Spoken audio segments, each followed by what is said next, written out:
3 white spheres tore through Cui Li's chest before he could even scream. The silver machine standing over him scanned his body once, confirmed the kill, and smashed through the wall as if the concrete were paper.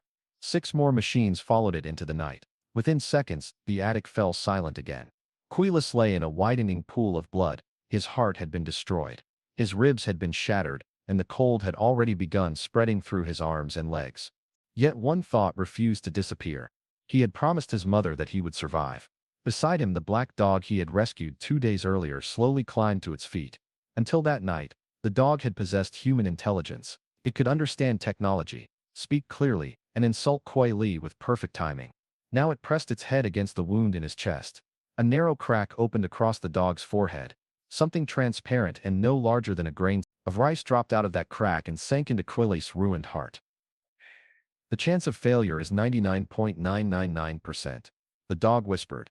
But this is the only way to save you. The crystal dissolved. Cui Li's dead heart moved. Broken bone pulled itself together. Torn flesh grew across the holes in his chest. Blood vessels reconnected one after another. And within minutes, 3 fatal wounds had vanished as if they had never existed. That was the night aliens attacked Earth. It was also the night an ordinary worker from the poorest district of Tianyun City inherited the power to create an army of evolving monsters. Only a few hours earlier, Cui Li's greatest problem had been feeding the dog. He had woken from the kind of dream a poor man could only afford while asleep. In the dream, Cui Li was no longer a construction worker living in a cramped attic apartment.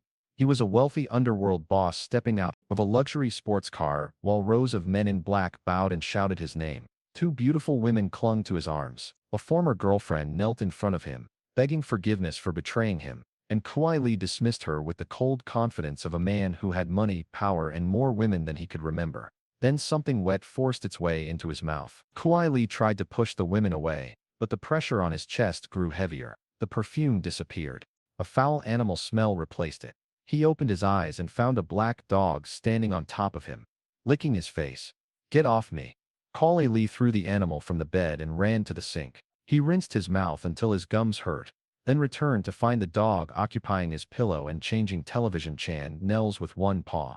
"I should never have brought you home," he muttered. "You eat more than a pig, steal my bed, and now you have ruined the best dream I have had all year."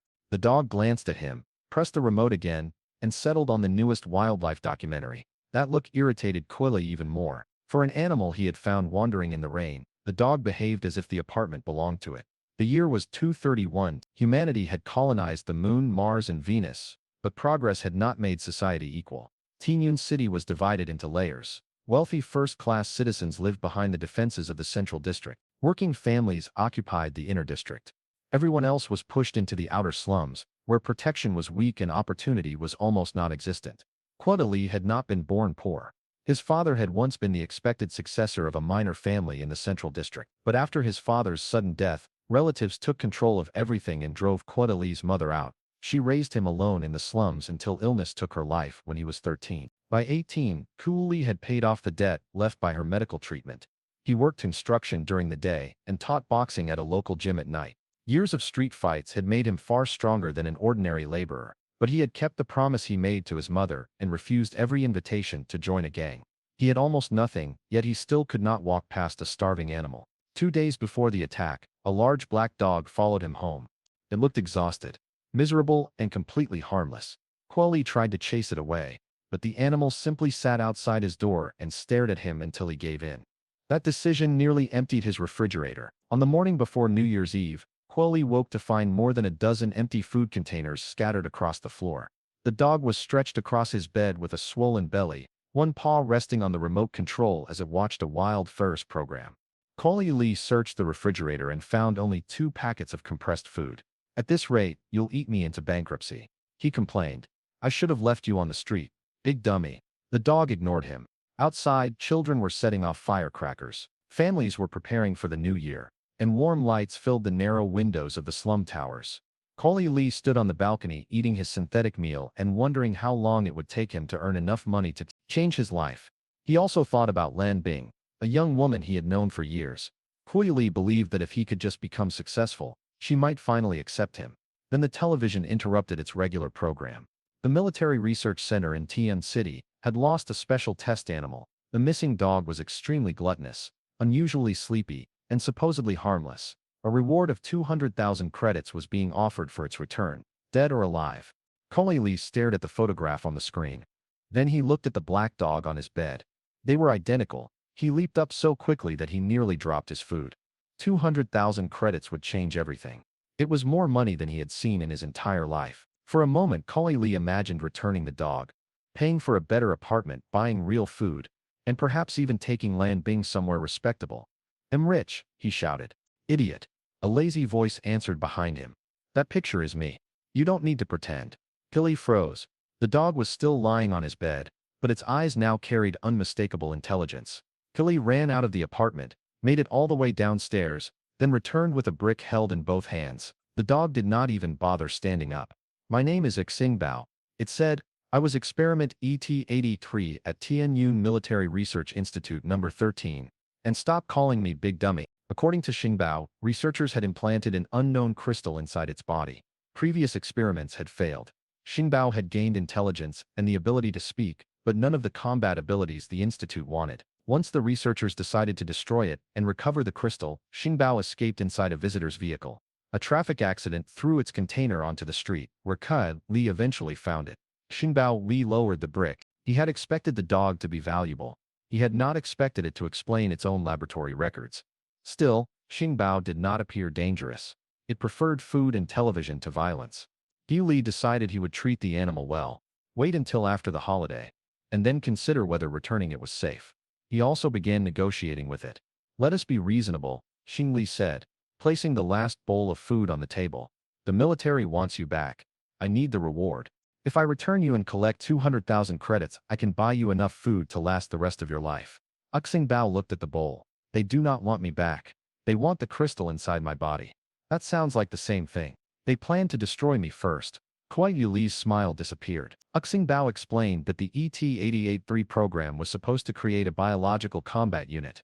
Scientists had implanted the crystal into one test animal after another, hoping it would produce extraordinary strength, speed, or a controllable mutation. Most subjects died. Xingbao survived, but the researchers called it a failure because the only obvious results were intelligence, speech, and a few changes it did not fully understand. "You can talk," Cui Li said. "How is that a failure?"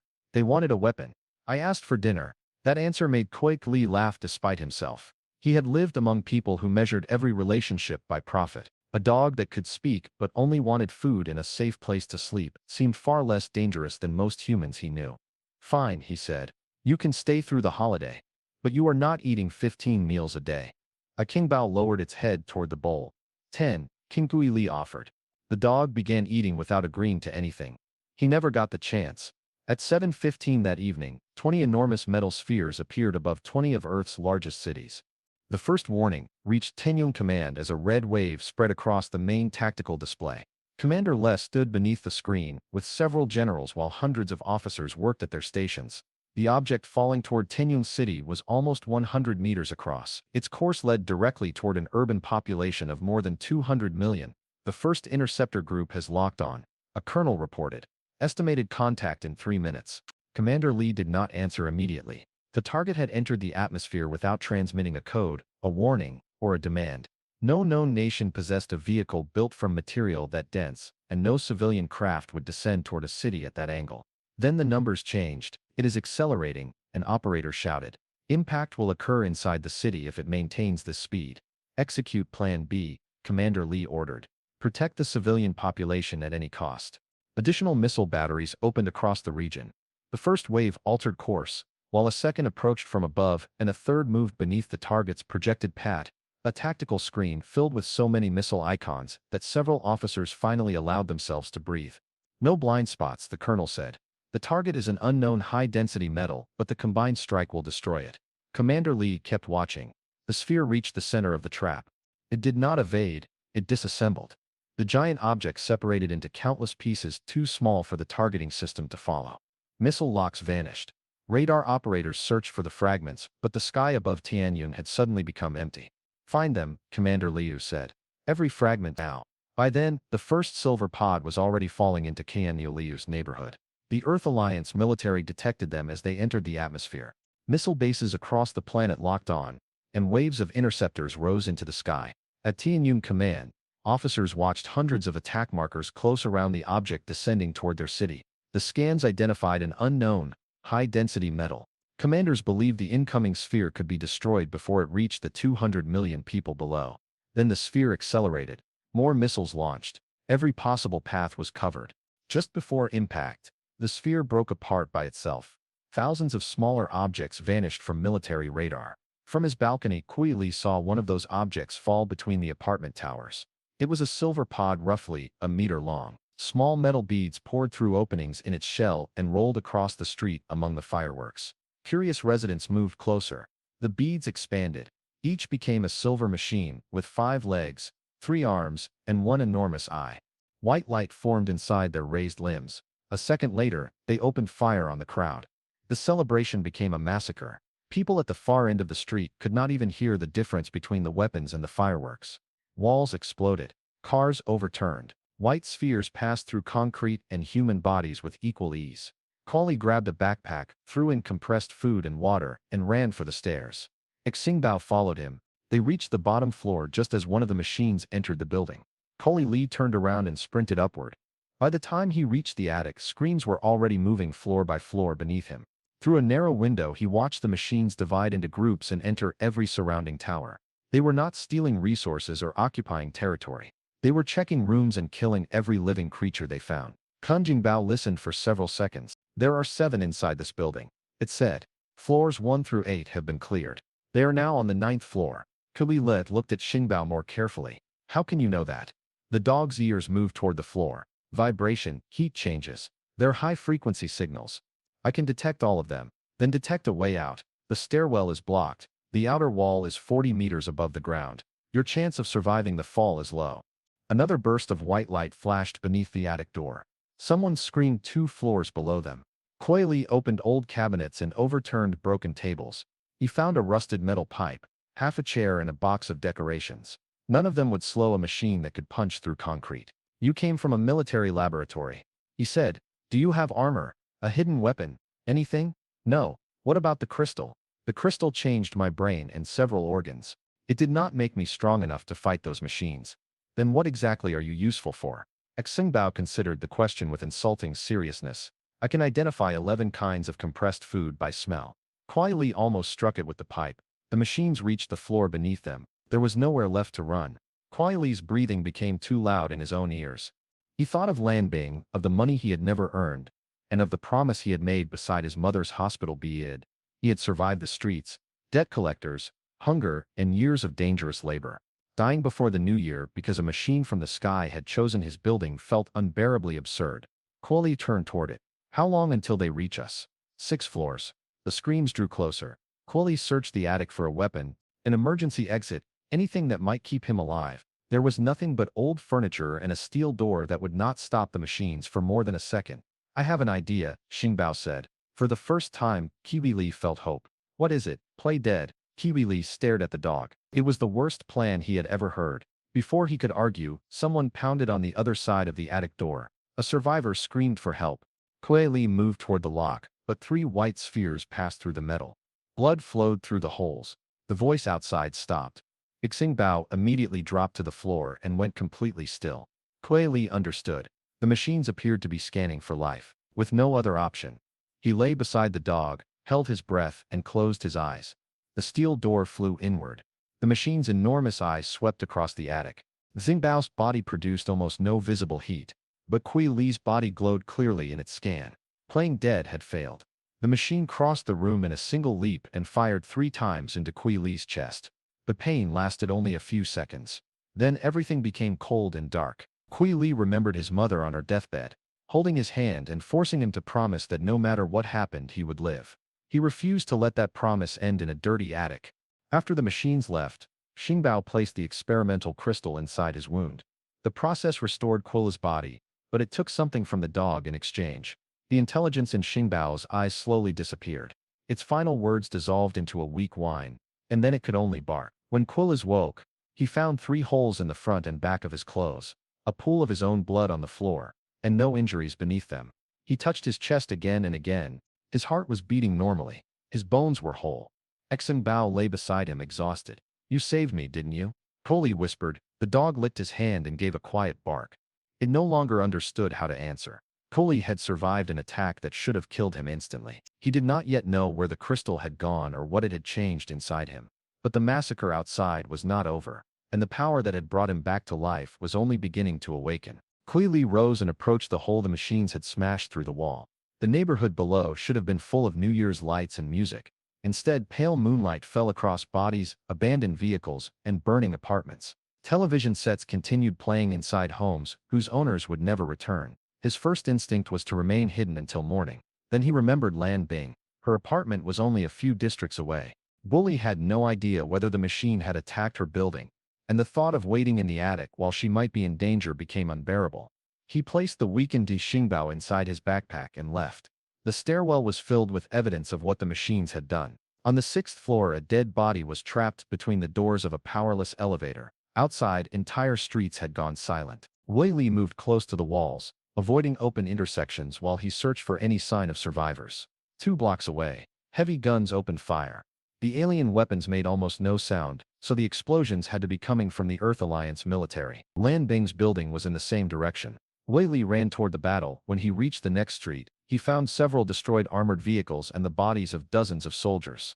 5 alien machines were walking among the wounded, firing into anyone who still moved. Cui Li's fear turned into anger. He crawled behind an armored vehicle, found a military impact rifle beside a fallen soldier, and aimed at the nearest machine.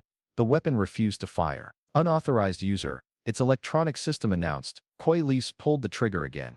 Unauthorized user. The voice attracted every machine in the street. White projectiles struck the armored vehicle as Cui Li threw the useless rifle away. He had trapped himself, and the metallic footsteps were getting closer.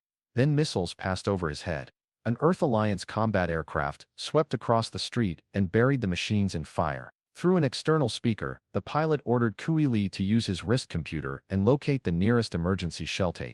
For one perfect second, Cui Li believed he was safe. An alien shuttle crossed the sky and destroyed the aircraft in a storm of white light. Before the wreckage hit the ground, more silver beads landed nearby.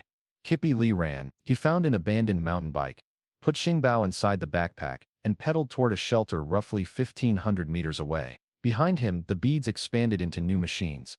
Ahead, anti-aircraft fire covered the sky above the inner and central districts. The damaged road forced him to weave between overturned electric cars and collapsed storefronts.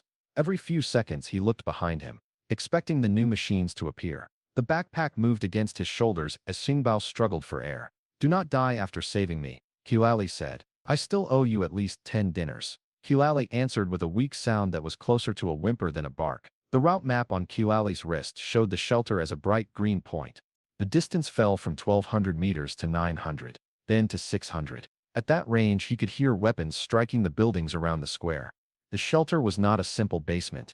During an emergency, its entrance rose from beneath the public activity plaza like a steel bunker. Armored firing ports covered the structure, and an engineered combat beast fought beside the soldiers protecting it. The animal was larger than a tiger. Biological armor covered its muscles, weapon systems had been implanted along its spine, and behavioral controls forced it to obey every command without fear. Cui Li had seen military advertisements about such creatures.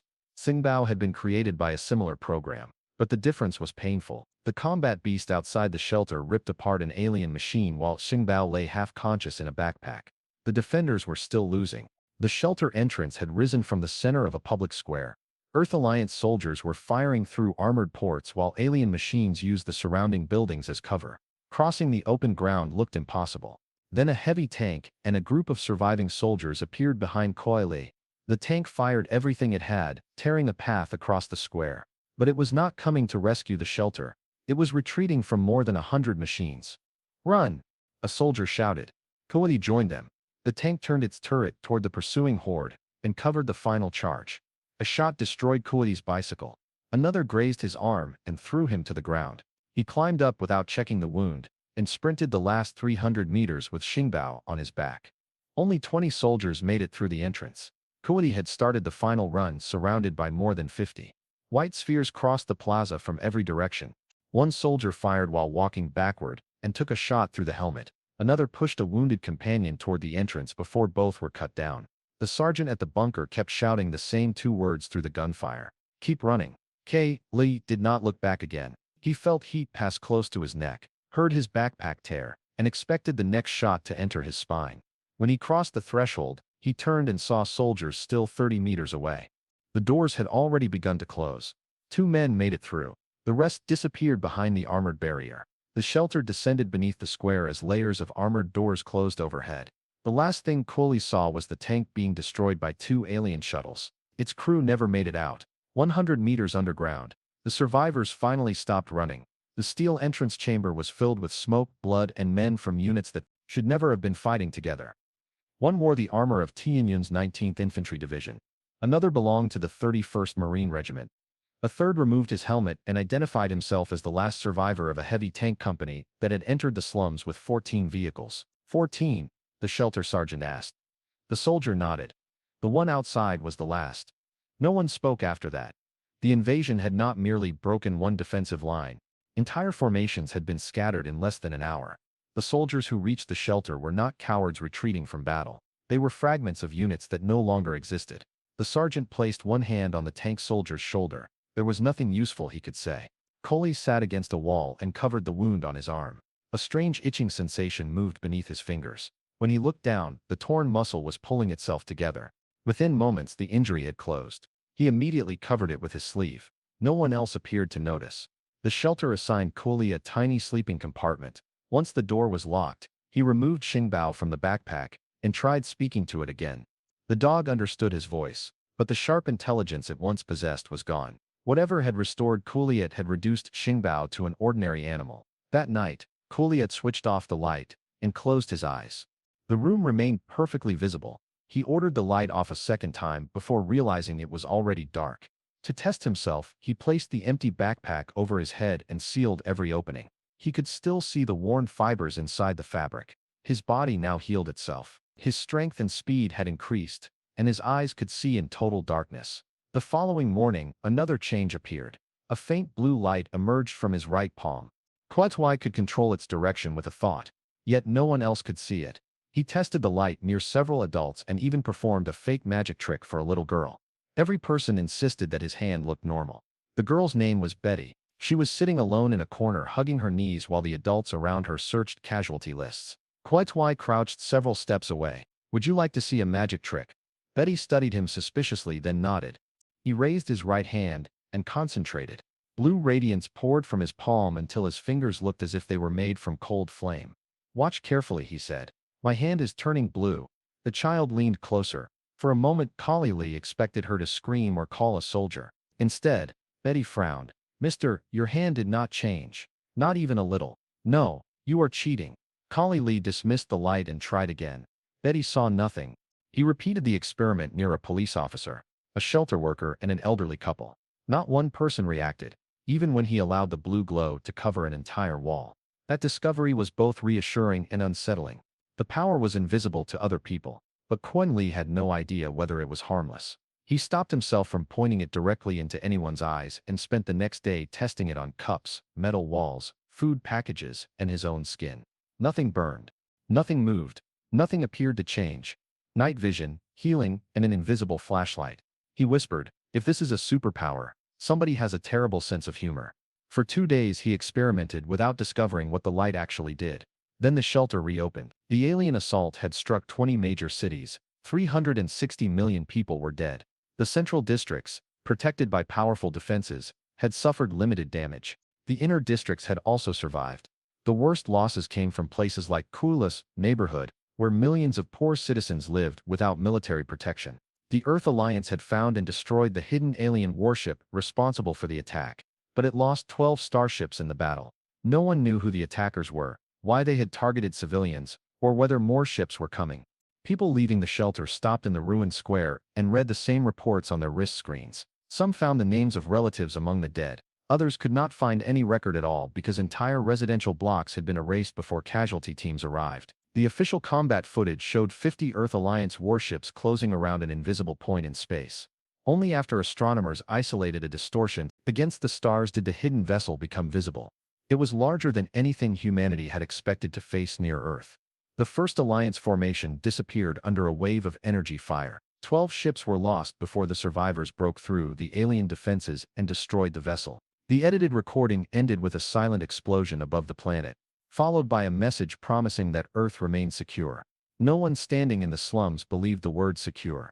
360 million people, Cui Li said quietly. And most of them died because their neighborhoods were not considered worth defending. He closed the report. Anger would not rebuild the district or bring anyone back. The only useful thing he could do was understand what had happened to his own body before the next disaster arrived. Cui Li returned to his apartment and tested his healing ability with a kitchen knife. A shallow cut vanished almost immediately. A deeper cut hurt, but it also closed within seconds. Xingbao watched from the bed, weak and listless. Kali looked at the blue light in his palm.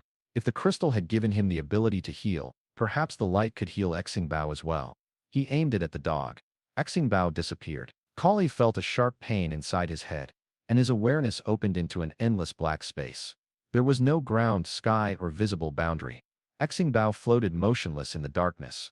Cui Li could sense the real world and the void at the same time, as if his consciousness had split into two bodies. His physical body still sat on the bed, but a second formless version of him existed beside the dog. Inside the void, Xingbao's strength returned. The crack on its forehead closed. When Cui Li released the dog back into the apartment, it was energetic, healthy, and completely obedient. More importantly, Cui Li did not need to speak. A single thought was enough to make Xingbao sit, move, or return to the void. The blue light was not a weapon, it was a gateway. Cui Li first tested distance. He released Xingbao beside the bed, sent it across the apartment, and recalled it from the balcony. The blue light touched the dog for less than a second each time. No door, wall, or physical restraint mattered. As long as Cui Li could identify the creature he controlled, the void opened around it. Then he tested commands. Sit. Xingbao sat. Go to the refrigerator. The dog obeyed without hesitation. Cui Li thought of the food container on the top shelf without saying another word. Xingbao looked directly at it. The connection was deeper than training. Cui Li could feel the animal's hunger, fatigue, and simple satisfaction. When Xingbao smelled food, an impression of the scent entered Li's mind. When the dog looked beneath the bed, Li received a dim second image alongside his own vision. So I can store you, command you, and borrow your senses, he said. That is more useful than a flashlight. Xingbao wagged its tail. The dog no longer possessed human intelligence, yet the trust between them had survived. Cui Li felt guilty every time he remembered the voice that had warned him about the experiment and chosen to save him and Yevi. I will find out what the crystal did, he promised. And if there is any part of the old Xingbao left, I will not waste what you gave me. Cui Li spent the rest of the morning practicing until he could move Xingbao between the apartment and the void at will. For the first time since the attack, he felt something close to excitement. This was not merely faster healing or better vision. This was a power that no one else on Earth appeared to possess. Before he could continue testing it, he thought about Lanbing again. Her building had survived. Cui Li knocked at her apartment and received no answer, but as he turned to leave, the elevator opened, and Lanbing stepped out. She was alive. Cui Li was so relieved that he forgot every sentence he had prepared. Lanbing invited him inside, something she had never done before. He interpreted her smile and tired expression as signs that the attack had changed their relationship. You came all the way here to check on me? Lanbing asked. Of course. The network was down, and your building was close to the fighting. She looked at the dog beside him. Is this the one you found? His name is Xingbao. Cui Li nearly added that Xingbao had once spoken and had somehow multiplied inside another dimension. He stopped himself in time. Lanbing already believed he lacked ambition.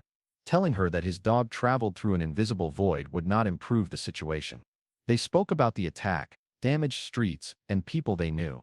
Cui Li noticed the shadows beneath her eyes and assumed she had spent 2 days terrified in a shelter. He offered to repair anything broken in the apartment and promised to help if she needed food or money. Lanbing thanked him, but her attention kept returning to the news from the central district. Its streets were already reopening, its residents had reliable power, medical care, and military protection. The people living there had watched the invasion from secure shelters while the outer slums burned. This city is going to change, she said. Then we will change with it, Cui Li answered. I will find better work. Lanbing smiled, but his promise only confirmed the distance between them. Cui Li was still thinking about jobs and wages. She was thinking about access, status, and the people who controlled them. Lanbing saw the situation differently. She liked Cui Li as a person. He was kind, strong, and had helped her when she first arrived in Tianyun City. But he had no money, status, or access to the protected districts. The massacre had shown her what happened to people without those things. She wanted safety. She wanted a career in entertainment, and she believed a wealthy young man from the Han family might give her both. Cui Li noticed none of that. He left her apartment, convinced that she had blushed because she liked him. 5 days later, he returned to his construction job and discovered that the entire project had been destroyed. 60 residential towers and a commercial street had been reduced to ruins. The owner had no war insurance and was forced into bankruptcy. Cui Li was unemployed. Across the planet, the first alien attack was ending. But a far larger disaster had already begun. Strange creatures were appearing outside cities, in forests, beneath the streets, and across the oceans. And inside Cui Li's apartment, Singbao was about to prove that the void could do far more than heal a wounded dog. The construction company's owner had lost almost everything, yet he sold his remaining property to pay his workers before declaring bankruptcy. Cui Li watched men leave the ruined site with tears in their eyes. The company's owner, Cheng Wanli, stood beside an armored bank vehicle while police guarded several accountants. His luxury car was parked behind him with a sale notice already attached. Because the local payroll bank had been destroyed, the company was paying workers directly at the gate. What happened? Cui Li asked a broad-shouldered co-worker known as Gangzi. Gangzi pointed toward the ruins. The company is finished. Boss Cheng had no war insurance. He sold what he could and borrowed the rest so everyone would receive the wages they are owed. One worker after another accepted a payment, then stopped in front of Cheng Wanli. Take care of yourself, Boss Cheng. You worked hard, Cheng replied each time. I am sorry you have to find new jobs. He repeated the words until his voice became hoarse. Cheng Lai knew 2 months of wages mattered. He had spent years counting every credit and had only a little more than 10,000 left. But Cheng Wanli had treated laborers like people when many companies treated them as replaceable equipment. Cui Li left the line before his turn.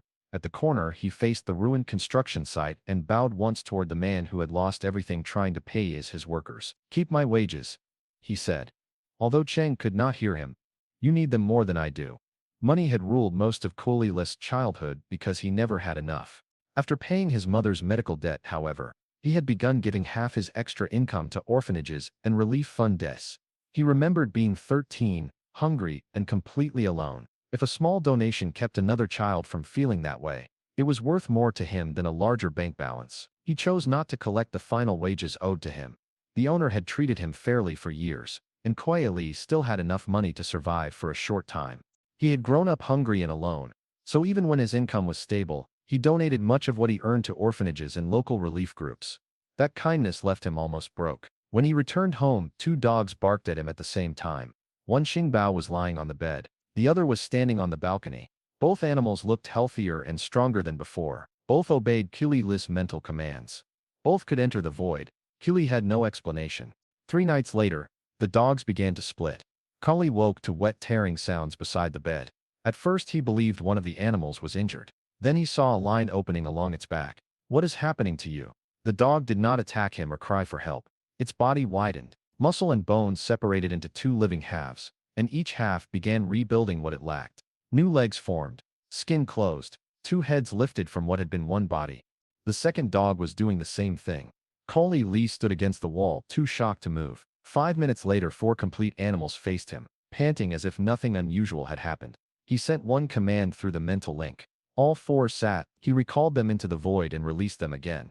The power accepted every creature as naturally as it had accepted Xingbao. You are not dogs anymore. Cui Li whispered. I do not know what you are. The division continued over the following days. Each new creature carried the same obedience and the same basic instincts. Cui Li could distinguish them even though they looked identical, so he assigned numbers instead of names. When the population reached 10, the process stopped. Trying to maintain all 10 connections filled his head with overlapping hunger, scent, sound, and movement. He could manage them, but an 11th presence would have broken his concentration. That limit gave him an important clue. The number of creatures was not controlled by food or space, it was controlled by his mind. Their bodies divided down the middle like living cells. Flesh twisted, regrew, and formed complete bodies. Within 5 minutes, 2 dogs had become 4. The process repeated several days later. 4 became 8, and then the number stopped at 10. At the same time, Cui Li discovered that 10 creatures were the limit of his current mental strength. Any attempt to control more left him dizzy and exhausted. He named them number 1 through number 10 and kept 9 inside the void to save space and food. The original Xingbao was gone, but 10 stronger descendants now existed in its place. While Cui Li studied them, emergency reports began appearing across the planet. Armored beasts attacked a city in the south. Giant creatures surfaced near military bases. Unknown predators appeared in forests that had been considered safe for centuries. At first, the Earth Alliance military eliminated the creatures with heavy weapons. Then new species appeared faster than the old ones could be destroyed. Governments rushed to strengthen city defenses, and wealthy citizens demanded evacuation to orbital stations. One broadcast showed armored, bull-like beasts charging through Kunming. Their hides resisted ordinary gunfire, their serpent tails shattered walls, and one creature pushed an armored vehicle aside with its horns. Soldiers in powered armor were stronger than ordinary humans, yet even they were thrown across the street when the beast struck. The military eventually destroyed the herd with concentrated heavy fire. Before the public could celebrate, new attacks began elsewhere. Predators appeared in oceans, mountain forests, abandoned industrial zones, and even beneath major cities. Some looked like distorted versions of Earth animals. Others had no recognizable origin. The authorities expanded orbital construction and erected temporary walls around urban districts. Troops who should have been preparing for another alien attack were diverted to monster control and civil order. Cui Li watched the reports with number 1 lying at his feet and 9 related creatures waiting inside the void. The rest of humanity saw the monsters as a new enemy. Cui Li was beginning to wonder whether the crystal had made him part of the same change. Cui Li was worried. But he had another problem. His mother had left him a single Central District access card. The card was worth tens of millions on the black market. More importantly, it granted its registered owner the right to enter the safest and wealthiest part of Tianyun City. On her deathbed, Cui Li's mother had told him to keep it hidden until he was strong enough to return to the world his family had stolen from him. She also warned him never to approach the Cui family without the power to protect himself. Cui Li held the card and remembered her final words.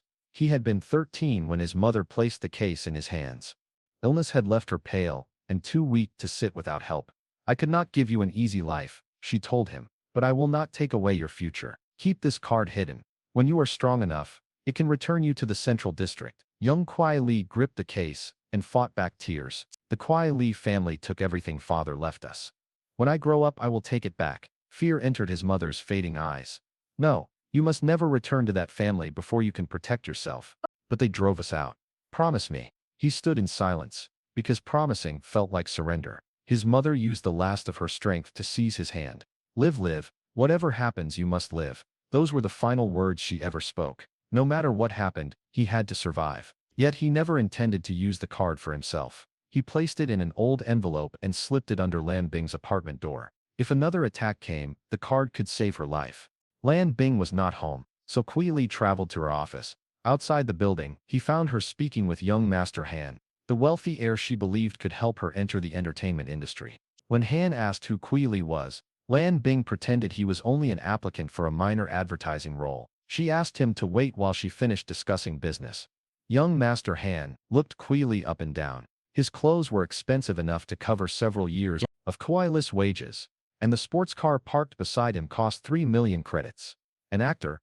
Han asked, making no effort to hide his contempt. Only a background role, Lan Bing said quickly. She glanced at Cui Li silently, asking him to cooperate. Please wait over there. I will speak to you when we finish. Cui Li's understood that she did not want a poor friend interfering with an important client. He stepped aside. Wealthy men had looked through him his entire life. And Han's opinion meant nothing. What bothered him was the way Han looked at Lan Bing. The man's eyes never remained on her face.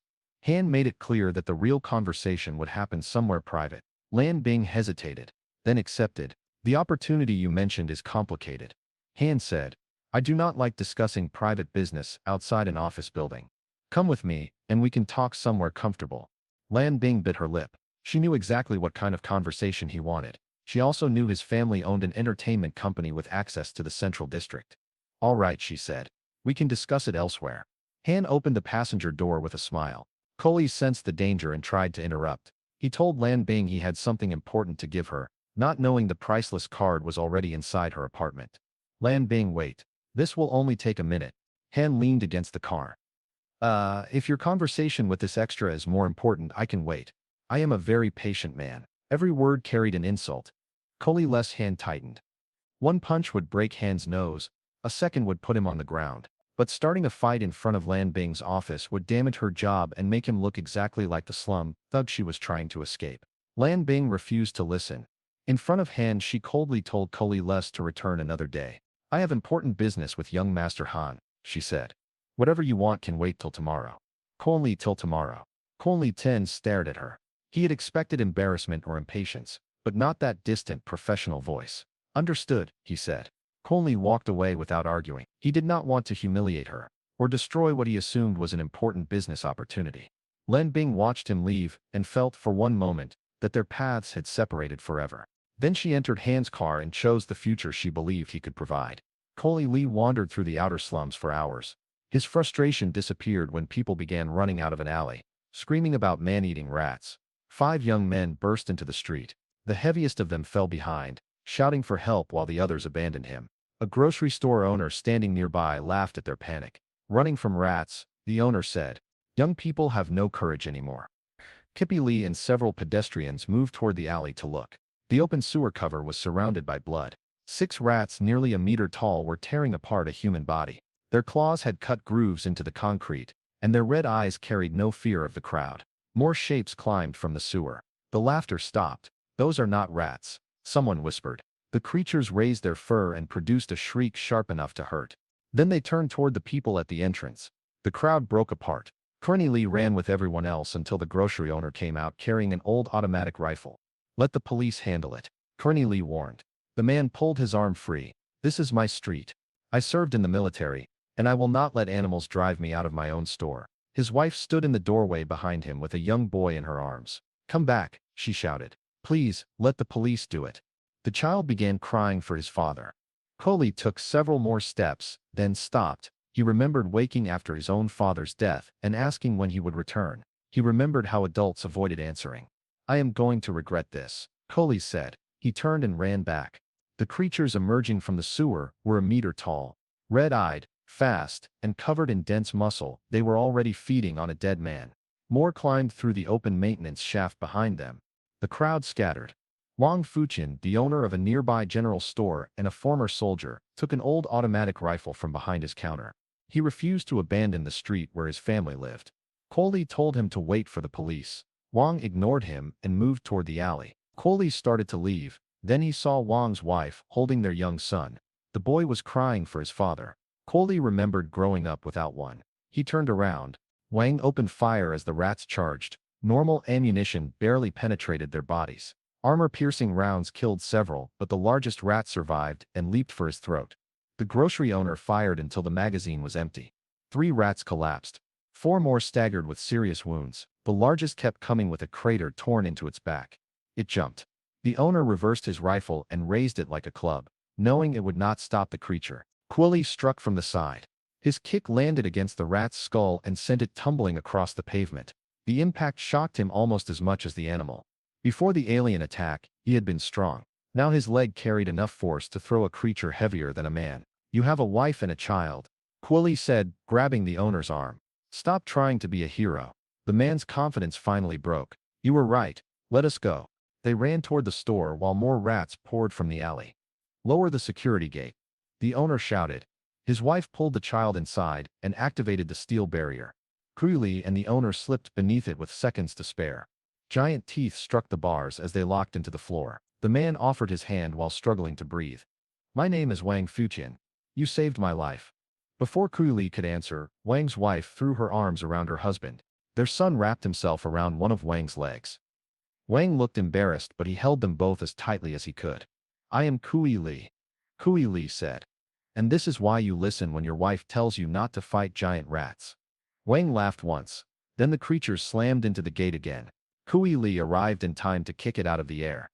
His enhanced body was far stronger than before. The rats struck the ground hard enough to crack the pavement, but dozens more were already spreading across the street. Cui Li and Wang retreated into the store. They locked the reinforced security gate and moved Wang's family into the back room. Outside, the rats clawed at the walls, surrounded the building, and attacked anyone who had failed to escape. The first dozen became 50. 50 became hundreds. Nearly half the swarm gathered around the grocery store because Wang's gunfire had wounded and enraged them. Do you have another rifle?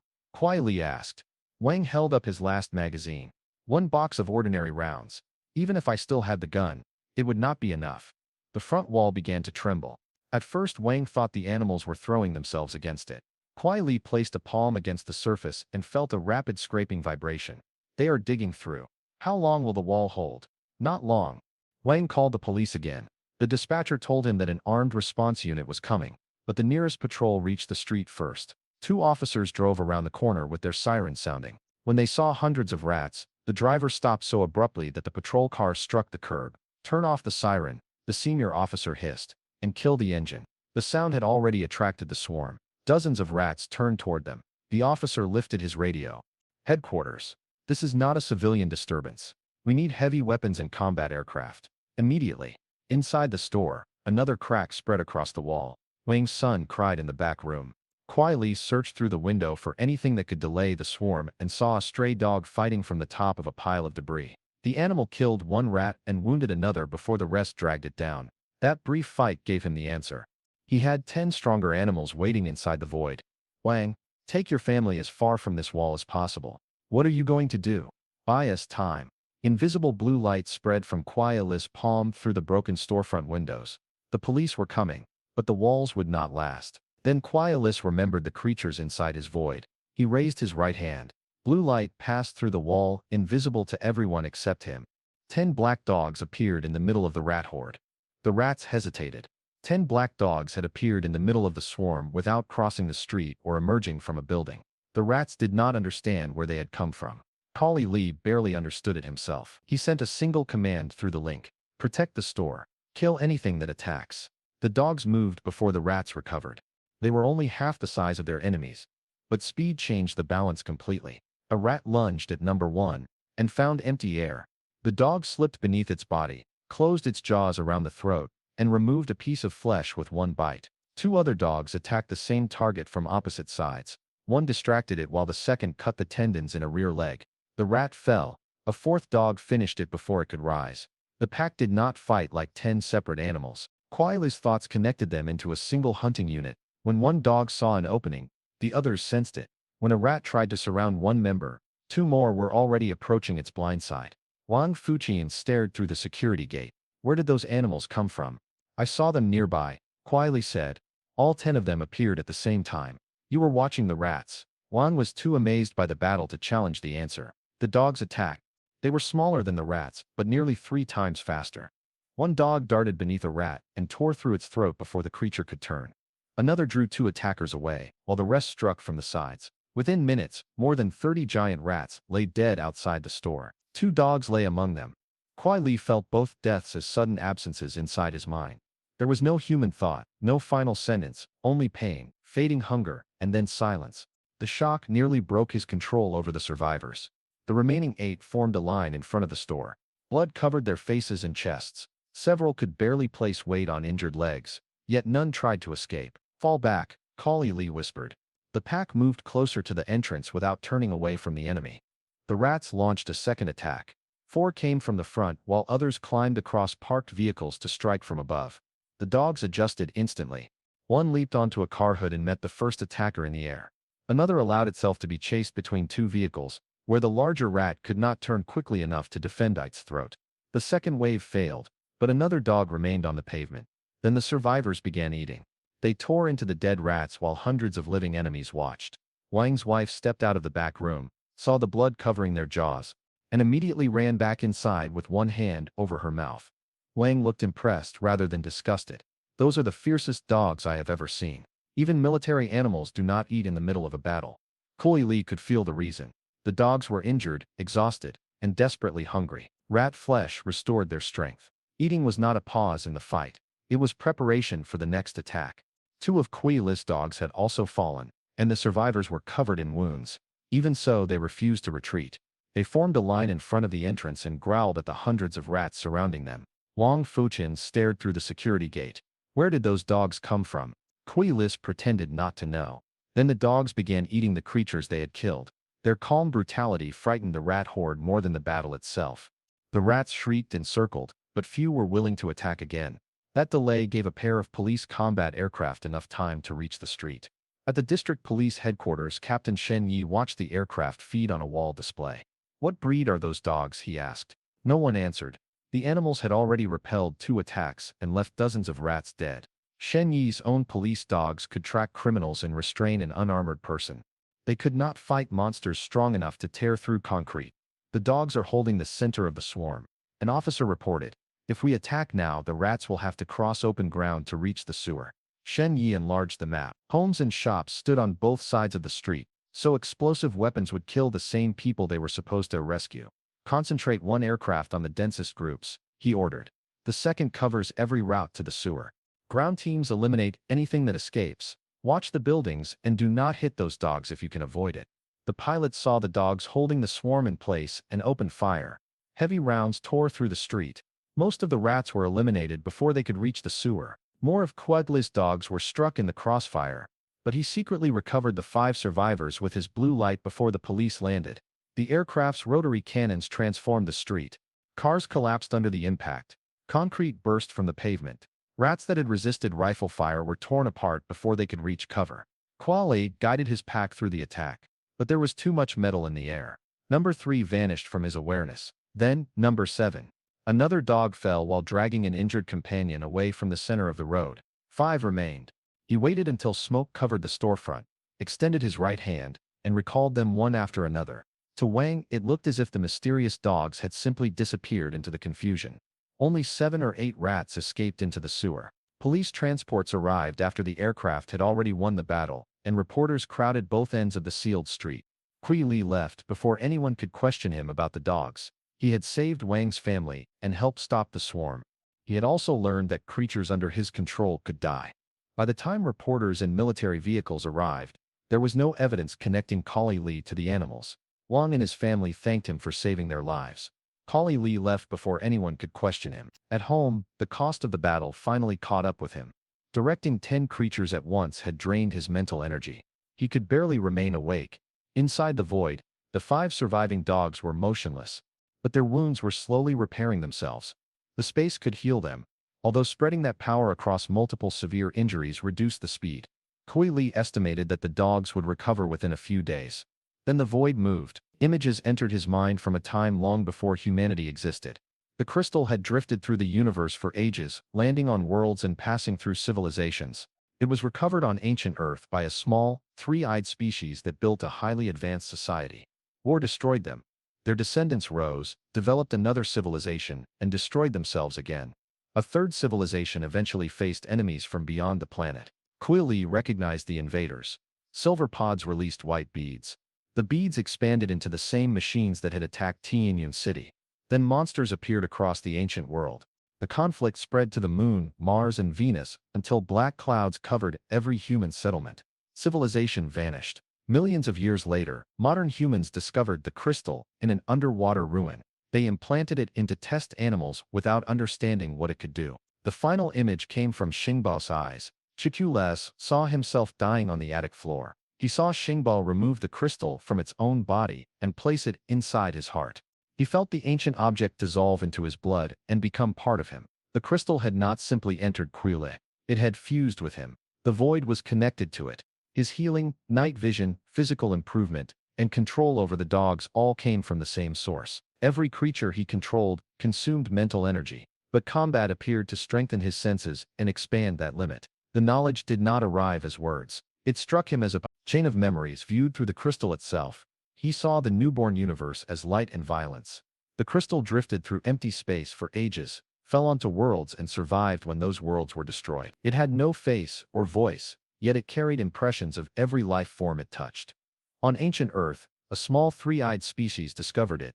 Their civilization rose far beyond anything modern humanity had recovered from the Lemurian ruins. Cities crossed continents. Machines altered life. Then war consumed them. Their descendants rebuilt without the third eye. They created a second civilization, destroyed it, and began a third. This time the enemy came from outside Earth.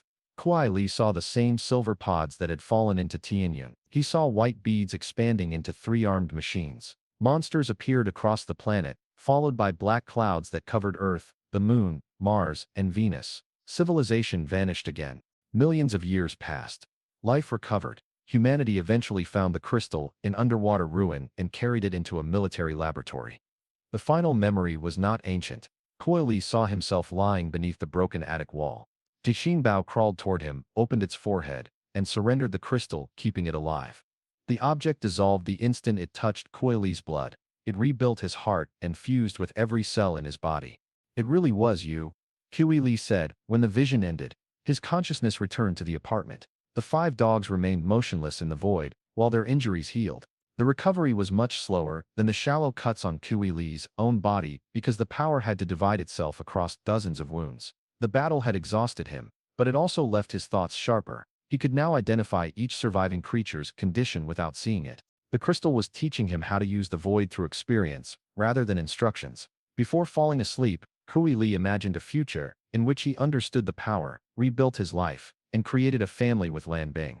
In the dream, children played around Xingbao, while Lan Bing stood beside him in a garden. He did not know that she had spent the night making a very different bargain. Cui Li woke with tears in his eyes.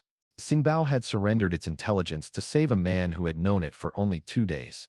At the same time, Lan Bing was paying the price for her own decision. In an expensive hotel in the inner district, she dressed while young Master Han smoked in bed. The agreement had been simple. She would give him what he wanted, and he would use his family's company to move her into the central district and begin her entertainment career. "You will keep your promise?" she asked. Han exhaled smoke toward the ceiling. "I always keep my promises." His tone was careless, but Lan Bing forced herself to accept the answer. She had already made the choice. Admitting she had been deceived would make the sacrifice unbearable.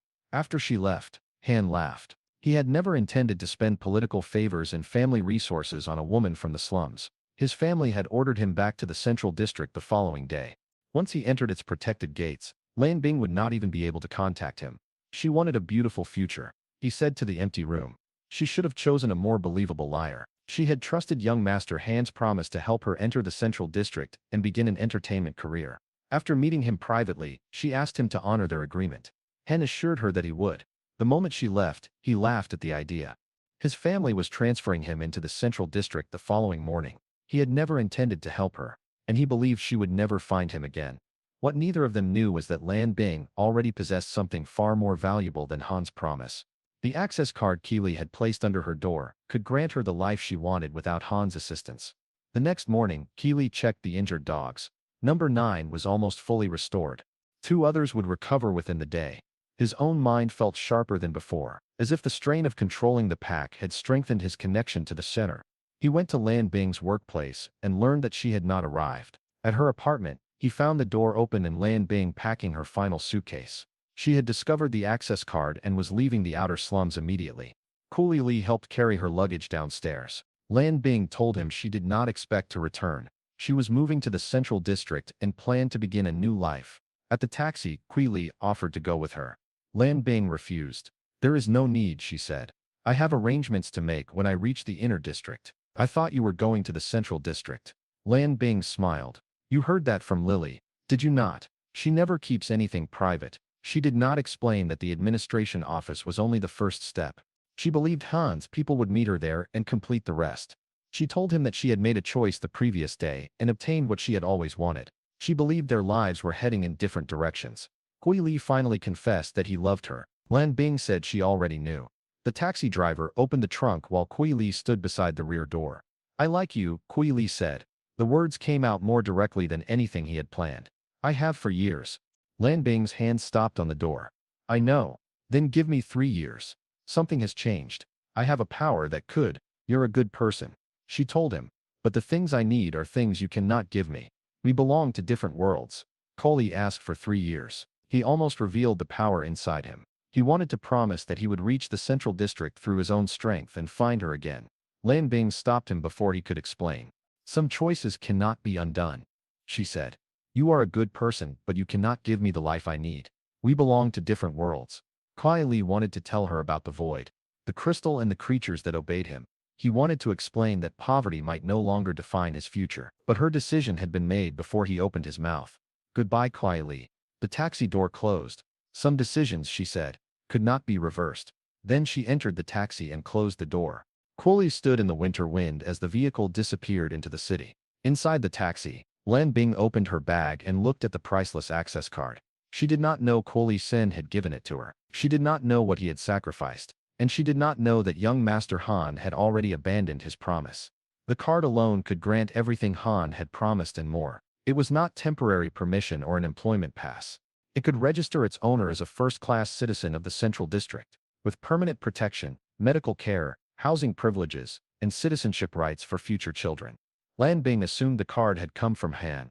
That belief made her choice seem justified. She wiped tears from her face, held the card tightly, and told herself she had done what was necessary to escape the slums. The small temple bead hanging against her chest had once been given to her by her mother as a charm for meeting a noble benefactor. The instant the taxi door closed between her and Cui Li, cracks spread across the bead. Its color faded from warm gold to lifeless gray. Lan Bing did not notice. Cui Li watched the empty road for a long time. The woman he had wanted to protect had chosen another future. His job was gone, his home district was collapsing, and monsters were appearing across the planet. But he was alive.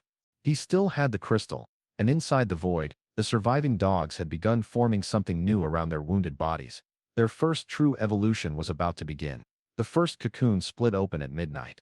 What stepped out no longer resembled the stray dog Cui Li had rescued.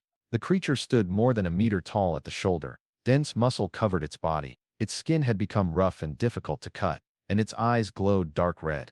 A second creature emerged beside it, with the same transformation. Both lowered themselves obediently at Cui Li's feet. The transformation had not erased their identities. Cui Li still recognized the mental signatures of the dogs that had survived the rat battle, but the simple instincts inside them had become more focused. Their hunger was controlled, their awareness extended across the room, measuring doors, windows, movement, and possible threats. Cui Li pressed a kitchen knife against one creature's shoulder. The point failed to break the skin until he used most of his strength. Even then, the wound closed almost immediately. "So rat meat made you stronger," he said. "What happens if you eat something more powerful?"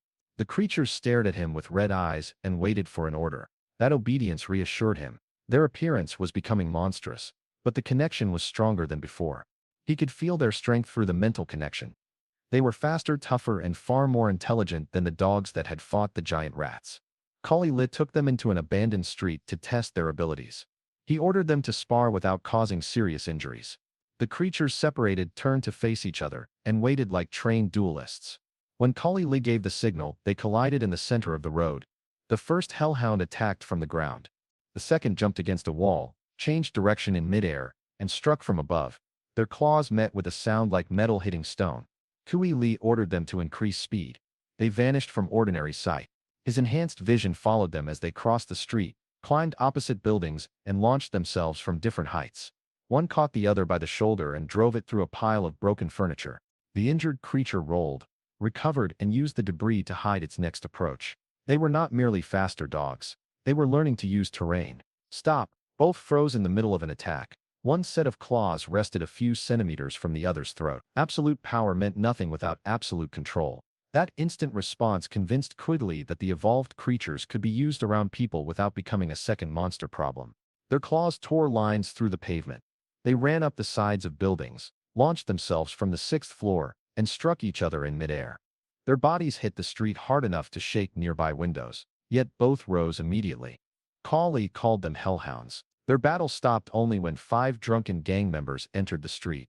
The Hellhounds detected them first and disappeared through broken windows, watching from the darkness while Cui Li remained below. The gang leader was known as Leopard. His organization had once controlled dozens of streets, but the alien massacre and several territorial fights had destroyed most of his men. Angry and humiliated, he decided Cui Li was an easy target. Cui Li tried to leave. Leopard threw a bottle at the back of his head. 5 men surrounded him with metal clubs. Leopard dragged a steel rod across the pavement. "You walked past me, as if I did not exist. I am not looking for trouble." Cui Li said, "Your men are drunk. Take them home." The gang leader heard only contempt. Before the alien attack, dozens of streets had paid him protection money. Now most of his organization was dead, and younger rivals were taking what remained. He needed someone weaker to remind his followers that he was still dangerous. "You think 5 men are not enough?" Leopard asked. "I think this is unnecessary." The bottle struck the back of Cui Li's head and shattered. Cui Li touched the wet spot in his hair, then looked at the blood on his fingers. The shallow cut was already closing. "You should have taken the opportunity to leave," he said. Cui Li had spent his childhood fighting in the slums. Even before receiving the crystal, He had been stronger than most street enforcers. Now his body was at least twice as powerful, and his enhanced senses allowed him to see every attack before it reached him. He dropped Leopard with one punch. Leopard swung first. Cui Li shifted half a step and drove his fist into the gang leader's stomach. Air left Leopard's body in a broken sound. His knees struck the pavement before his weapon did. The other four attacked together. Cui Li saw every angle. A club came toward his temple. He caught the attacker's wrist, pulled him forward, and sent him into a second man. A third tried to strike from behind, but Cui Li heard the movement and kicked backward without turning. The man crossed several meters before hitting the road. The last attacker stopped. Cui Li picked up Leopard's steel rod and bent it against his knee. "Carry your friends away." The man obeyed. From the darkness above, the Hellhounds watched without making a sound. Cui Li had ordered them to remain hidden, unless his life was in danger. Even when 5 armed men surrounded him, they waited for the exact condition he had defined. That level of discipline was more valuable than their strength. A side kick sent the second man across the road. Cui Li avoided a club, drove an elbow into the third man's head, and used a loose metal bar to break the formation of the final two. The entire fight lasted seconds. The Hellhounds never needed to move. That mattered more to Cui Li than the easy victory. The creatures were not wild animals waiting for a chance to escape. Even while watching him fight, they remained hidden because he had ordered them not to reveal themselves. Their obedience was absolute. After the gang members disappeared, both Hellhounds crossed the street in a single leap and climbed back to his apartment. Kali released 2 more recovered dogs from the void. By the following morning, those animals had also sealed themselves inside cocoons. 4 new Hellhounds emerged before noon. Cui Li could now feel the difference between generations. The original copies had been stronger than normal dogs. The Hellhounds possessed denser muscle, harder skin, sharper senses, and a much more developed awareness of tactics. They learned from observation and understood complex mental instructions without training. More importantly, Cui Li's own body continued improving with them. His strength responded faster to exercise. His vision captured movements that once would have appeared as a blur, and his awareness could follow several creatures at the same time. Lan Bing had asked him what he could offer her. Cui Li still did not have an answer, but he gave himself 3 years to find one. He packed his belongings, recalled the Hellhounds, and left the abandoned neighborhood to search for work and strength elsewhere. Unknown to him, Leopard and his remaining men were killed that same night by a rival gang. No one survived to identify Cui Li. The change outside Tianyun City was far more dangerous. At Earth Alliance headquarters, political leaders were shown classified footage of the strongest naval force on the planet. Thousands of surface vessels and submarines were firing into the ocean at an enemy the cameras could barely detect. An admiral paused the recording as a shadow larger than an aircraft carrier moved beneath the fleet. "We originally classified the ocean events as separate mutations," he said. "They are not separate. The creatures are gathering around breeding territories and defending them as organized groups." A government minister stared at the casualty figures. "Can the Navy contain them?" The admiral resumed the footage. A submarine weighing thousands of tons rose out of the water. Something beneath it threw the vessel into the air. It came down across a destroyer and broke both ships apart. "No," the admiral said, "not with our current force." The room became silent. Humanity had spent centuries believing that advanced weapons guaranteed control of Earth. Now the oceans were becoming inaccessible. Forests were expanding into abandoned settlements, and supply routes between cities required military escorts. Entire submarines were thrown hundreds of meters into the air. Warships were pulled beneath the waves or broken in half. Aircraft fell from the sky. Within minutes, the sea was covered in fire, wreckage, and smoke. The creatures appearing around the planet were not isolated accidents. They were reproducing, evolving, and occupying new territory faster than conventional armies could remove them. The naval disaster changed the military's understanding of the crisis. Humanity still controlled its cities and the sky above most populated regions, but it was losing the wilderness and the oceans. Every abandoned area became breeding ground for a new species. Each military victory created bodies that other creatures could consume. The walls around wealthy districts grew higher. Roads between cities required armed patrols. Millions of displaced workers were given rifles and sent into zones regular soldiers no longer had the manpower to clear. By early spring, cities were building walls while the Earth Alliance recruited civilians to clear the surrounding regions. Cui Li found another construction job, lost it when the company collapsed, and finally registered as a military contractor. The registration center was filled with men and women who had never imagined carrying weapons. Factories had closed. Construction projects had stopped. Transport companies could no longer guarantee safe routes. The Alliance offered 6,000 credits for a basic clearing mission, plus bonuses for confirmed kills. For many people, the choice was not between danger and safety. It was between hunting monsters and watching their families go hungry. An official passed Cui Li a contract. You understand that civilian contractors do not receive military pensions. I understand. Weapons lost through negligence will be deducted from your payment. Understood. If you abandon your team during combat, you lose all compensation and may face prosecution. Cui Li signed. He had no formal hunting record, no expensive equipment, and no organization supporting him. What he possessed was hidden inside the void. The Earth Alliance called them mercenaries. The public called them monster hunters. Cui Li's first official mission was to clear giant rats from a sewer zone beneath Tianyun City. Q4 recruits rode to the entrance in a military truck. Most were unemployed civilians carrying weapons they had barely learned to use. The truck had armored walls but no comfortable seats. Recruits sat shoulder to shoulder while checking magazines and pretending not to be afraid. A corporal at the rear smoked a cigar beneath a sign forbidding open flames. "Welcome to the hunting zone," he said when the doors opened. "If you smell something worse than the sewer, it is probably a rat nest. If you hear scratching above you, do not look up. Shoot first." No one laughed. Each recruit received a rapid impact rifle, basic armor and a lamp. The equipment was enough to kill giant rats if the shooter remained calm. The problem was that panic spread faster in a dark tunnel than any animal. One of them was a young man named Xia Fei. He admitted that he had never fought a mutated creature before. "I worked in a packaging plant," Xia Fei said. "The plant closed last month. My father thinks I found another factory job. Why lie to him? PC would lock me inside the apartment if he knew I came here. PC check Xiaofai's weapon." The safety was still engaged, and the young man's spare magazine was inserted backward into its pouch. "Keep the muzzle away from your teammates. Control your breathing before you fire. A rat wants you to panic, because panic makes you slow." Xiaofai nodded quickly. "Have you done this before?" "Not officially." Qi Little told him to stay calm and trust his weapon. Officially, this was also Cui Li's first mission. In reality, he had already entered the sewers several times with his Hellhounds. Their senses allowed them to locate prey in total darkness, while his control over them sharpened his own vision, hearing, and reaction speed. The unit separated into teams of 6. Cui Li, Jie, Fol, Ian, several other inexperienced recruits were placed under Sergeant Hikai.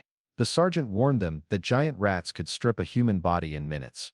Their first group of rats appeared at a junction ahead. Before the others could properly aim, Cui Li opened fire. The first rat appeared only as a pair of red eyes. Cui Li placed one round through the left eye. A second creature climbed along the wall. He shifted the rifle and hit the base of its skull. The rest charged together. His weapon delivered controlled bursts instead of spraying the tunnel. Every time the muzzle moved, another rat fell. Zhao Fei fired late and struck the floor. Another recruit emptied half a magazine into a dead animal. Cui Li eliminated the last living target before either mistake could become fatal. When silence returned, Sergeant Hikai counted the bodies. 14 shots that mattered, he said. 14 kills. They were close. Close targets are easier to hit and easier to be killed by. The sergeant examined Cui Li's cheap helmet lamp. It did not explain the accuracy. Every shot struck a vital point. More than a dozen rats fell almost at once. Sergeant Hikai inspected the bodies and looked back at Qiquis. Even a trained military marksman using night vision equipment would have struggled to match that accuracy. Qiquis Li was pretending to rely on the weak lamp attached to his helmet, but he could see the tunnels as clearly as if they were under daylight. The sergeant ordered Qiquis Li to take the lead. That was exactly what Qiquis Li wanted. While the team followed him through the tunnels, he secretly released his Hellhounds into the surrounding sewer network. The official hunters believed they were clearing the zone. In truth, a hidden monster army had begun hunting ahead of them. Cui Li controlled the operation through a second layer of awareness. In the physical tunnel, he walked at the head of the squad and pretended to study the military map.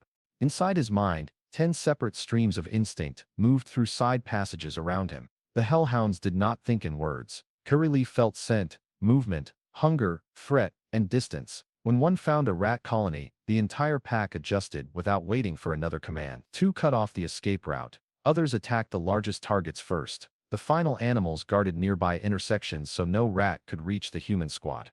What looked like savage violence was becoming coordinated warfare. The team moved through one tunnel after another without finding living prey. They heard rats screaming in the distance. But every time they reached the sound, only bodies remained. At the third empty junction, the recruits stopped believing they were lucky.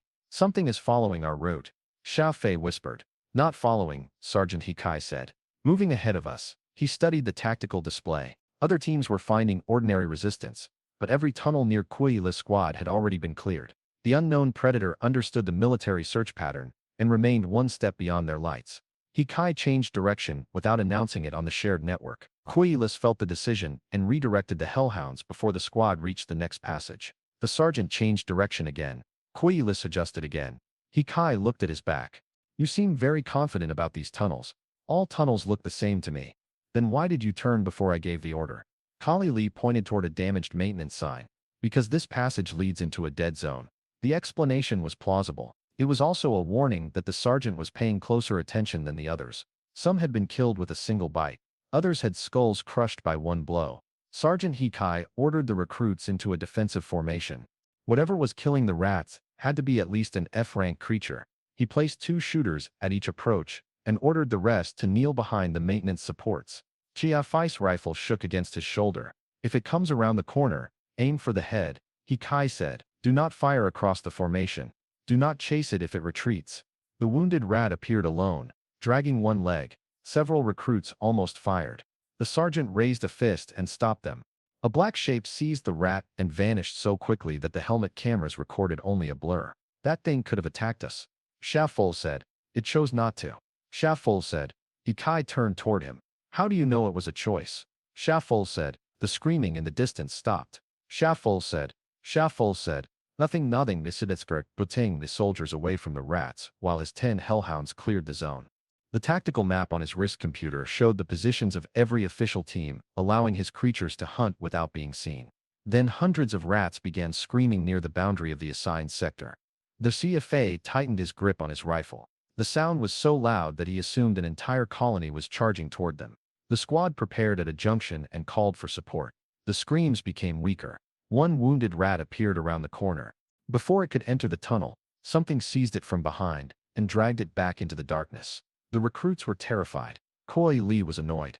His hellhounds had won the battle and started eating instead of returning. Other squads were approaching, and Cui Li needed direct line of sight to recover the creatures with his blue light. He persuaded the sergeant to investigate. As they turned the corner, Hikai's military night vision system briefly detected 10 black shapes. Cui recovered the hellhounds a moment before the sergeant could identify them. The team continued and entered a large maintenance chamber. Nearly 1,000 giant rats covered the floor.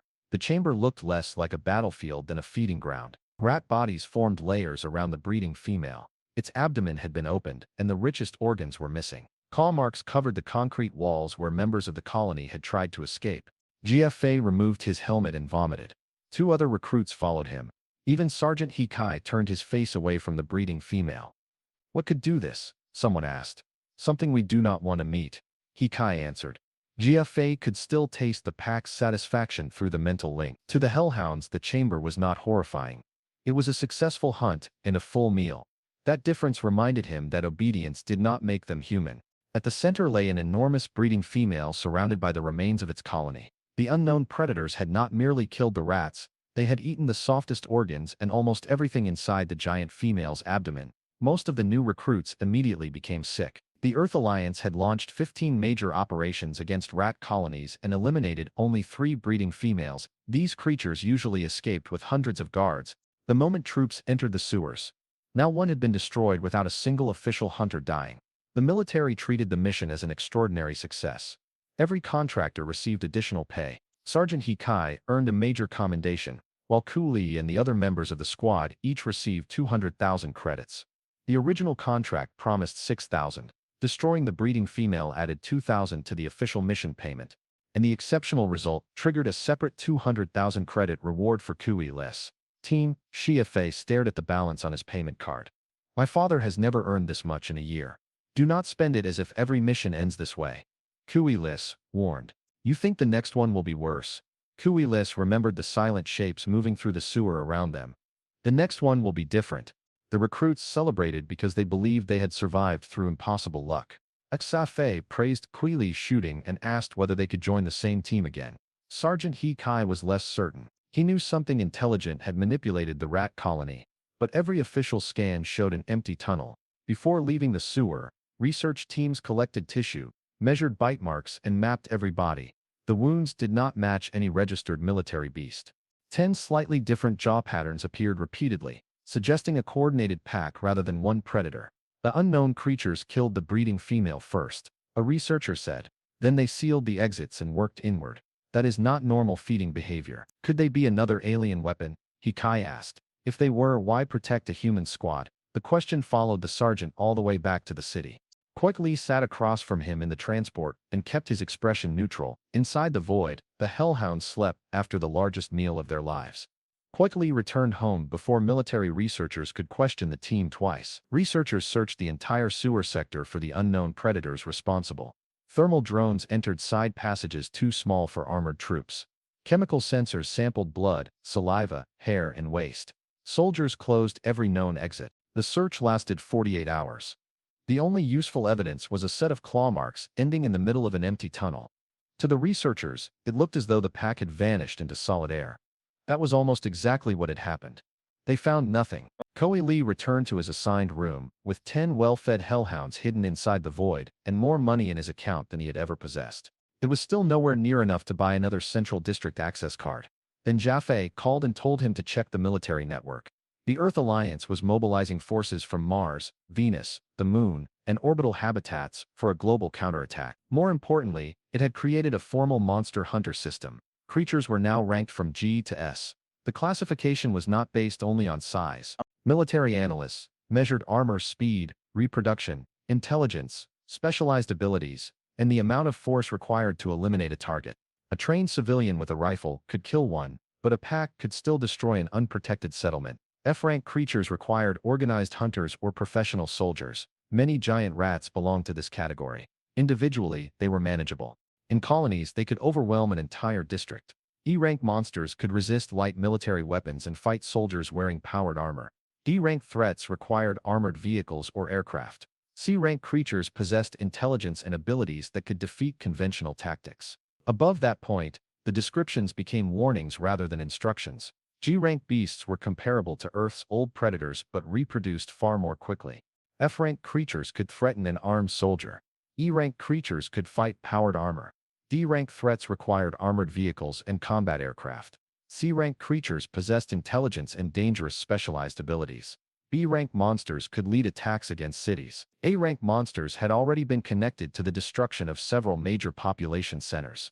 Only one S-rank entity had been recorded. It was the unknown ocean creature that destroyed the strongest naval force on Earth, along with the fleets and air groups sent to rescue it. The military offered hunter points and merit points for confirmed kills and valuable monster organs.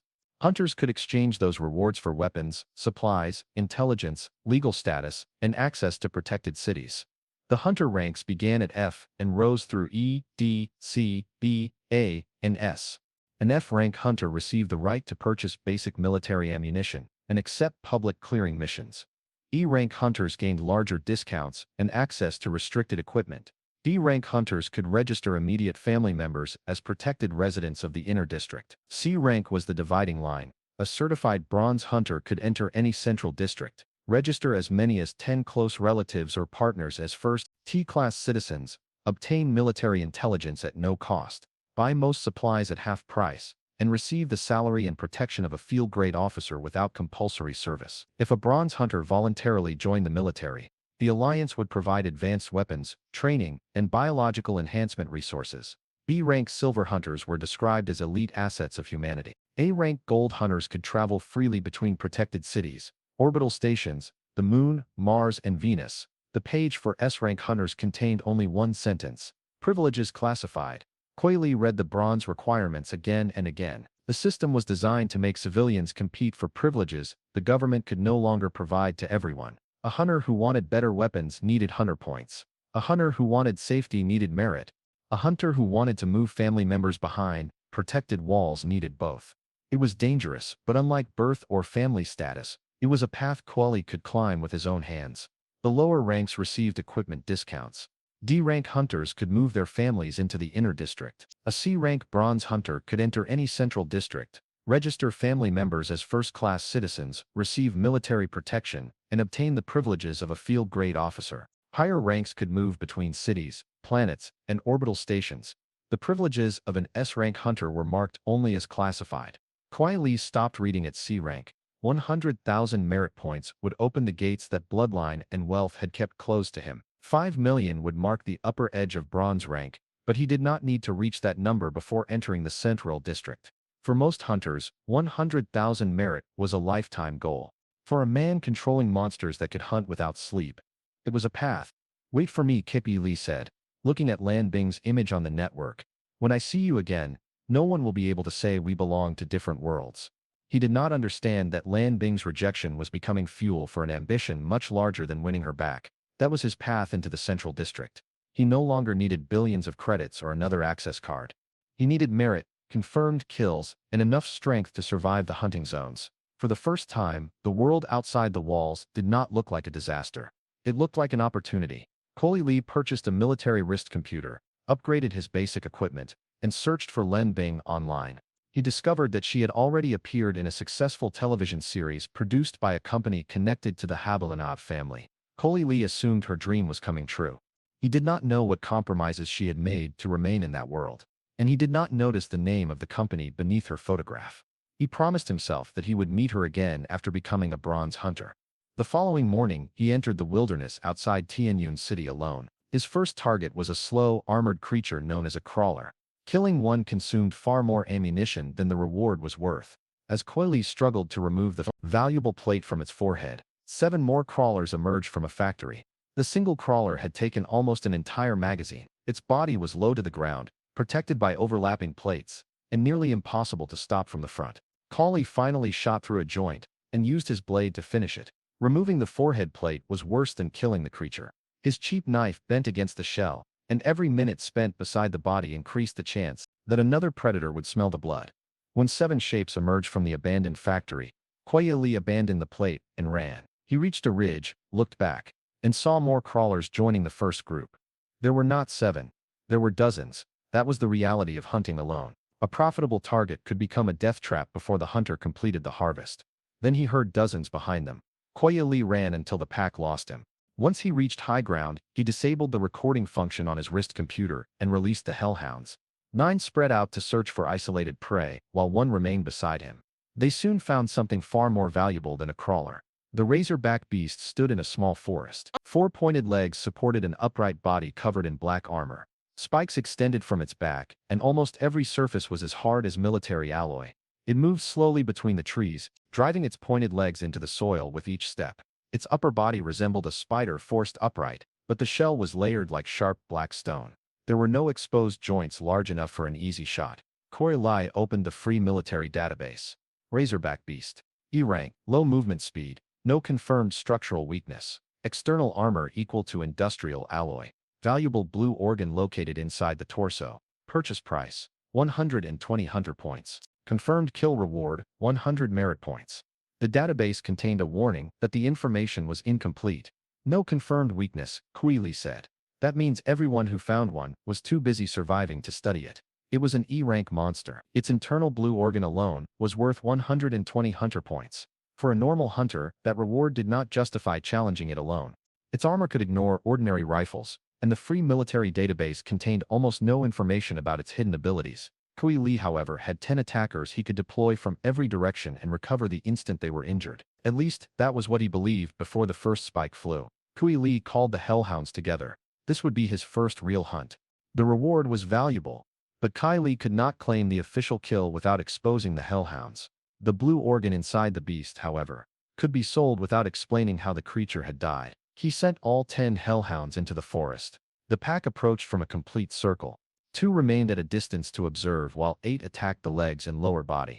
The Razorback did not turn quickly enough to follow them, and for the first few seconds, Cui Li believed the strategy was working. Then the first Hellhound bit down. Its teeth scraped across the armor without leaving a mark. A spike along the beast's side opened the dog's cheek before it could retreat. The others struck together. Claws that had cut through giant rat bone produced only pale lines on the black shell.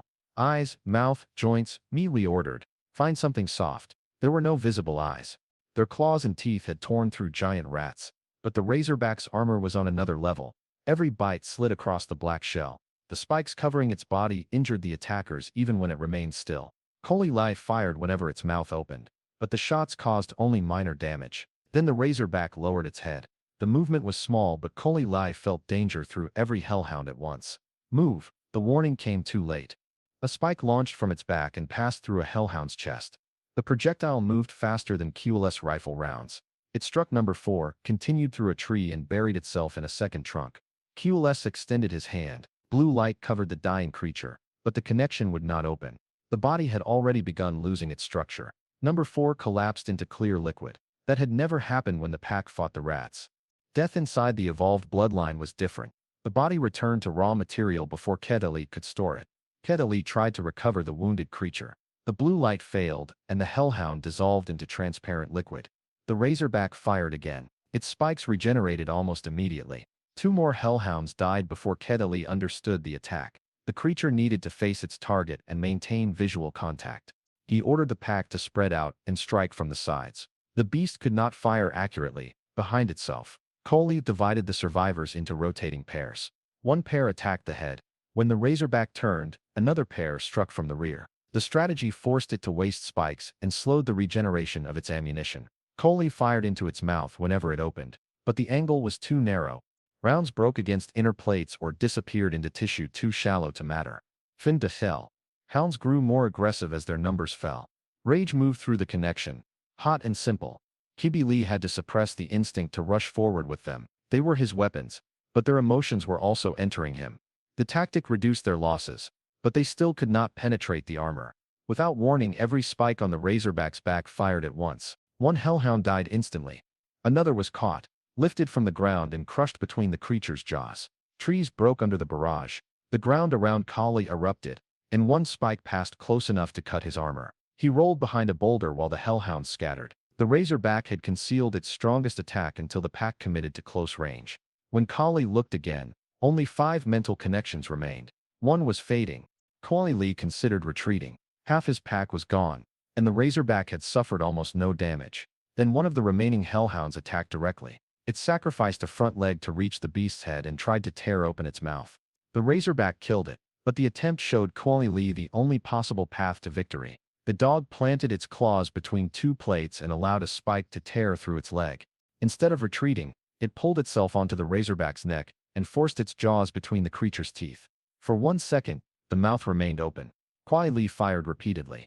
The rounds damaged tissue but did not reach the brain. The Razorback closed its jaws, crushed the Hellhound, and threw the body aside. The attack failed, yet it proved that the armor could be bypassed from inside. He removed the safety pin from a high-explosive grenade and placed it between a Hellhound's jaws. Cui Li held the dog's head between both hands. "You understand what happens if you do this." The Hellhound did not understand death as a human would. It understood target, command, pack, and victory. Its answer reached him as absolute readiness. Cui Li nearly withdrew the order. If he retreated now, the surviving Hellhounds might recover. But the Razorback had learned their speed, and turning away in open ground would expose all of them to another spike barrage. "Kill it," he said. The dog understood. Another Hellhound intercepted the first spike with its own body. The grenade carrier reached the Razorback, locked its claws around the creature's neck, and pushed its head into the open mouth. The Razorback bit down. The Hellhound released the grenade and held the monster's jaws shut. The explosion remained trapped inside its skull. The sound was deeper than a normal detonation. The Razorback's armored head expanded for an instant, then smoke and dark fluid burst from its mouth. Its legs drove into the ground as the body convulsed. The grenade carrier vanished inside the blast. The Razorback remained standing for several seconds after its brain had been destroyed. Then its 4 pointed legs folded at different angles and the shell struck the earth. When the smoke cleared, both creatures were dead. Only 3 Hellhounds remained, 2 lightly wounded and 1 critically injured. Cui Li stood over the Razorback, furious at the price of the victory. The outer shell was still so strong that his military knife could not cut it, and even the internal explosion had failed to crack the armor. 7 creatures had died for an organ worth 120 hunter points. No amount of money made that feel like a victory. Cui Li reminded himself that the Hellhounds were created through division and could reproduce again. The argument was logical and completely useless. He had felt every death. "I will not send you into another fight blind," he told the survivors. "Next time we learn everything before we attack." The surviving Hellhounds solved the problem in their own way. They entered through the destroyed mouth and removed everything inside the shell. Cui Li recovered the blue organ, recalled the wounded animals, and left before the blood attracted other predators. On the military transport back to Tianyun, he compared himself to the other hunters. The successful teams carried heavy weapons and wore real armor. Poor hunters returned with empty bags, injuries, or missing companions. One team from the inner district loaded the remains of 3 E-rank monsters into a refrigerated carrier. Every member wore sealed-powered armor, and 2 autonomous weapon platforms followed them onto the transport.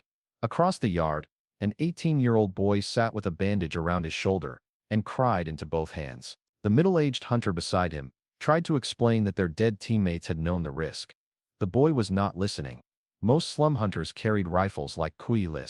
Their packs were empty because anything valuable had required more firepower than they possessed. Some had fired all their ammunition escaping from creatures they never managed to kill. Cui Li had defeated an E-rank target, but only because 7 Hellhounds had paid for his lack of equipment. He looked again at the wealthy team. Better weapons did not replace courage or intelligence. They gave courage and intelligence a chance to matter. Strength alone was not enough. Equipment determined what a hunter could challenge and whether he returned alive. Back in the city, Shafei visited with a business proposal. His family once operated a clothing factory. He wanted to turn undamaged rat hides into affordable protective clothing for new hunters. Shafei spread market reports across the table. The military buys intact hides, but it pays almost nothing because it has too many damaged bodies. If we process good skins ourselves, we can sell jackets that resist claws better than ordinary fabric and cost less than military armor. You need bodies without bullet holes, Cui Li said. Exactly. That is the problem. Hunters use guns, grenades, and fire. By the time they win, the hide is worthless. Cui Li thought of the sewer network and the creatures that killed with teeth. How many can your factory process? Cao Fei laughed. If you can provide 300 intact rats, I can reopen one line. What about 3,000? The laughter stopped. Cui Li offered regular deliveries in exchange for 1/3 ownership. He would provide the raw material. Cao Fei would handle investors, production, licenses, and sales. Where will the bodies come from? Cao Fei asked. You do not need to know. It was a dangerous answer, but profit made it acceptable. The problem was obtaining usable hides. Military weapons burned or shredded most of the bodies. Qifeng Li offered a solution. If Xia Fei gave him 1/3 ownership in the future company. Xia Fei agreed to discuss the deal with his investor. After he left, Cui Li examined the Razorback organ. The Hellhounds immediately expressed hunger through their mental link. Cui Li cut off several pieces and fed them to the 3 survivors. The following morning, the Hellhounds did not divide into copies or form cocoons. Cui Li had expected the surviving 3 to heal and eventually rebuild the pack through ordinary division. Instead, their abdomens tightened, and each creature entered a state of intense pain. 7 dark eggs appeared on the floor. The Hellhounds dissolved after producing them. The remaining mass flowed around the shells and disappeared through the surface. Cui Li felt 10 connections become 7. Whatever emerged would not be the same species. They laid 7 eggs. Cui Li watched the shells move. Black spikes broke through from the inside. 7 creatures emerged, each no larger than a ball. They possessed hooked tails, barbed heads, transparent armor over their red eyes, and mouths filled with needle-like teeth. Their bodies were covered in black shell, and their tongues could pierce metal food containers. One creature crossed the room and climbed the wall without slowing. Another opened its mouth and projected a narrow tongue through an empty can. The metal punctured as easily as paper. Their thoughts were even simpler than those of the Hellhounds. Hunger dominated everything. They did not recognize furniture, light, or sound as meaningful unless it led to food or threatened the pack. Yet when Cui Li ordered them to stop, all 7 froze. The crystal had preserved control while rebuilding almost every other part of the animal. They no longer resembled dogs. Cui Li called them aberrants. He took them into an uncleared sewer zone and ordered them to hunt rats while avoiding humans. Food is yours if you catch it. Cui Li told them, humans are forbidden. If you detect a person, move away. Do not allow yourself to be seen. The 7 aberrants entered through a maintenance shaft. Their small bodies slipped between pipes and climbed vertical surfaces that would have stopped the Hellhounds. Cui Li remained near the entrance with his rifle ready. He did not know whether the creatures would interpret human correctly, or whether hunger would overpower the restriction. The first time an official maintenance worker entered a nearby tunnel, all 7 stopped hunting. They climbed into dark ceiling channels and waited until the person left. The command had survived the evolution. Only then did Cui Li allow them to continue. For 3 hours the creatures moved farther and farther through the underground network. Their only emotion was hunger. They killed the first rat colony in minutes and consumed the bodies completely. Bone, hide, and organs all disappeared. Their small bodies expanded after every meal. The second colony tried to flee. The aberrants climbed along walls and ceilings, dropped ahead of the swarm and drove it back toward the others. Their armored heads worked like battering rams. Their barbed tongues pierced eyes and joints. Anything they could not tear apart, they swallowed in pieces. Cui Li ordered them to return after the number of consumed rats passed 1,000. They ignored the command for almost a second. That delay frightened him more than their appearance. He forced the order through the mental link with all his concentration. The creatures turned at last, but hunger pushed against his control during the entire journey back. Evolution had made them stronger. It had also strengthened the instincts he needed to dominate. Cui Li finally ordered them back. He heard something enormous approaching through the tunnel. 7 black monsters emerged. Cui Li had prepared himself for larger versions of the creatures that entered the tunnels. He was not prepared for bodies nearly 3 meters high. Their hooked tails cut across the ceiling. Black armor overlapped from head to leg, and the transparent shields covering their eyes had thickened. Each step pressed cracks into the concrete. The aberrants lowered their bodies as they approached him. Hunger still poured through the link, but the command to submit held. Cui Li walked around the first creature and struck its shell with his alloy blade. The weapon left a shallow mark. A normal rifle would have been almost useless. 3 hours ago, you could stand in my hand, he said. One aberrant opened its mouth. The barbed tongue extended across several meters and pierced a rusted pipe. They had not simply grown. Every meal had been converted into armor, muscle, and weapons. Each was now nearly 3 meters tall. They had consumed thousands of rats and converted that food directly into growth. Their armor resisted light weapons and their movements remained fast despite their size. Cui Li ordered the largest aberrant to strike a concrete support with limited force. Its armored head removed a piece larger than a human torso. Another aberrant climbed the vertical wall while carrying twice Cui Li's weight in scrap metal. He fired a low-powered round into a shell plate. The projectile flattened and fell to the floor. The 7 creatures had entered as offspring weaker than ordinary dogs. 3 hours of feeding had turned them into weapons capable of threatening powered armor. If they reached a city without his control, the damage would be catastrophic. That knowledge changed the way Cui Li viewed his own role. He was not simply the owner of the pack. He was the barrier between its hunger and everyone else. Cui Li finally understood part of the crystal's rule. He could control only 10 creatures at a time. If the number fell below 10, the survivors reproduced. What the next generation became depended on what the previous generation consumed. The rule explained every transformation. Tsingdao had consumed compressed human food and divided into stronger versions of itself. Those copies ate mutated rats and formed cocoons, producing hellhounds adapted for speed, coordinated hunting, and close combat. The surviving hellhounds consumed an E-rank organ and produced armored aberrants with the Razorback's defensive structure and projectile-like anatomy. The crystal did not copy a monster exactly. It selected useful traits, combined them with the existing bloodline, and built a new predator. That meant evolution could be directed. Cui Li could choose what the pack ate, which abilities were worth preserving, and what role the next generation needed to perform. One branch might specialize in armor. Another could develop speed, flight, poison, detection, or long-range attacks. The only true limit he had found was mental control, and that limit had already begun increasing after combat. Ordinary food produced copies, giant rats produced hellhounds, the E-rank Razorback organ produced aberrants. Every enemy his creatures devoured could become the foundation of their next evolution. The discovery changed the meaning of every hunt. Valuable organs could buy equipment, but feeding those organs to the pack might produce something no military warehouse could sell. A rare defensive shell could become stronger armor. A predator's senses might become a new tracking ability. A monster with poison, flight, or camouflage could permanently alter the bloodline. Every choice now carried 2 prices.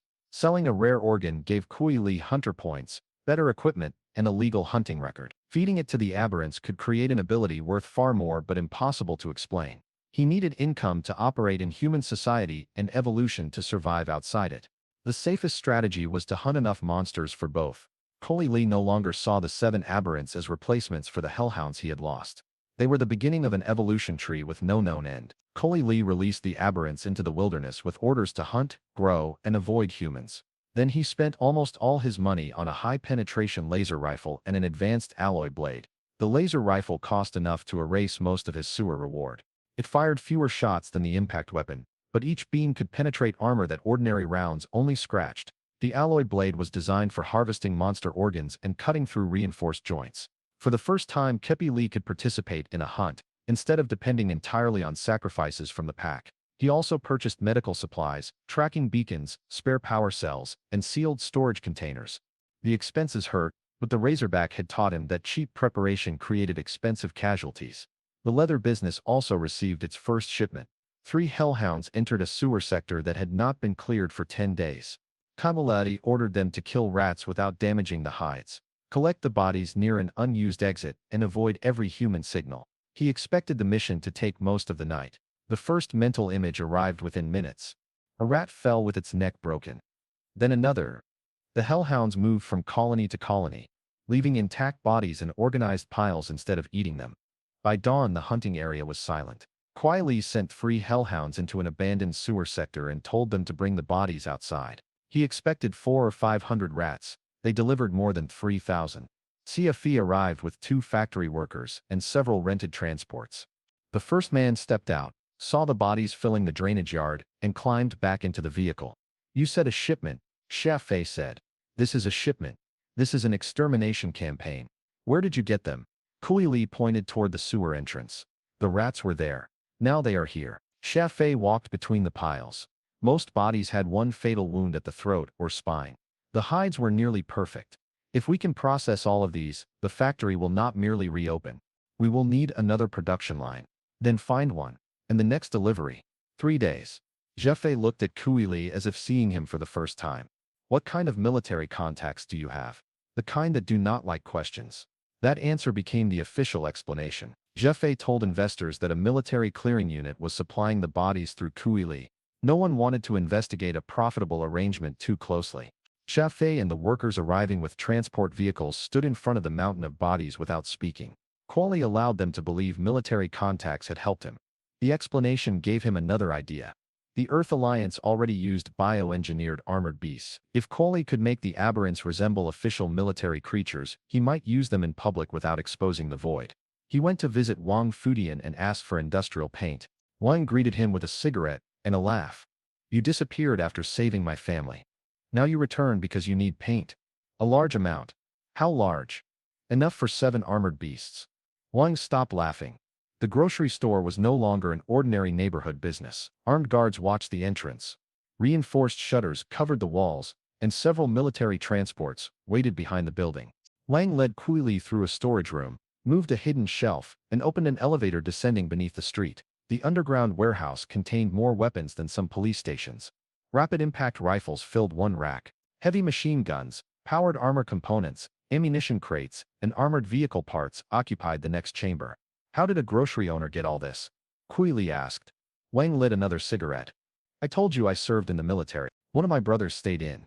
During the alien attack, Wang's friend had been driving a senior Asian command officer to a conference. He had secretly placed a new powered armor suit in the vehicle because he wanted to impress people later. When alien machines attacked the building, the stolen suit became the only reason anyone survived. He reached the conference room just as one machine killed the last guard. Wang said, "My brother drew the armor's laser blade and cut it apart before it could fire again."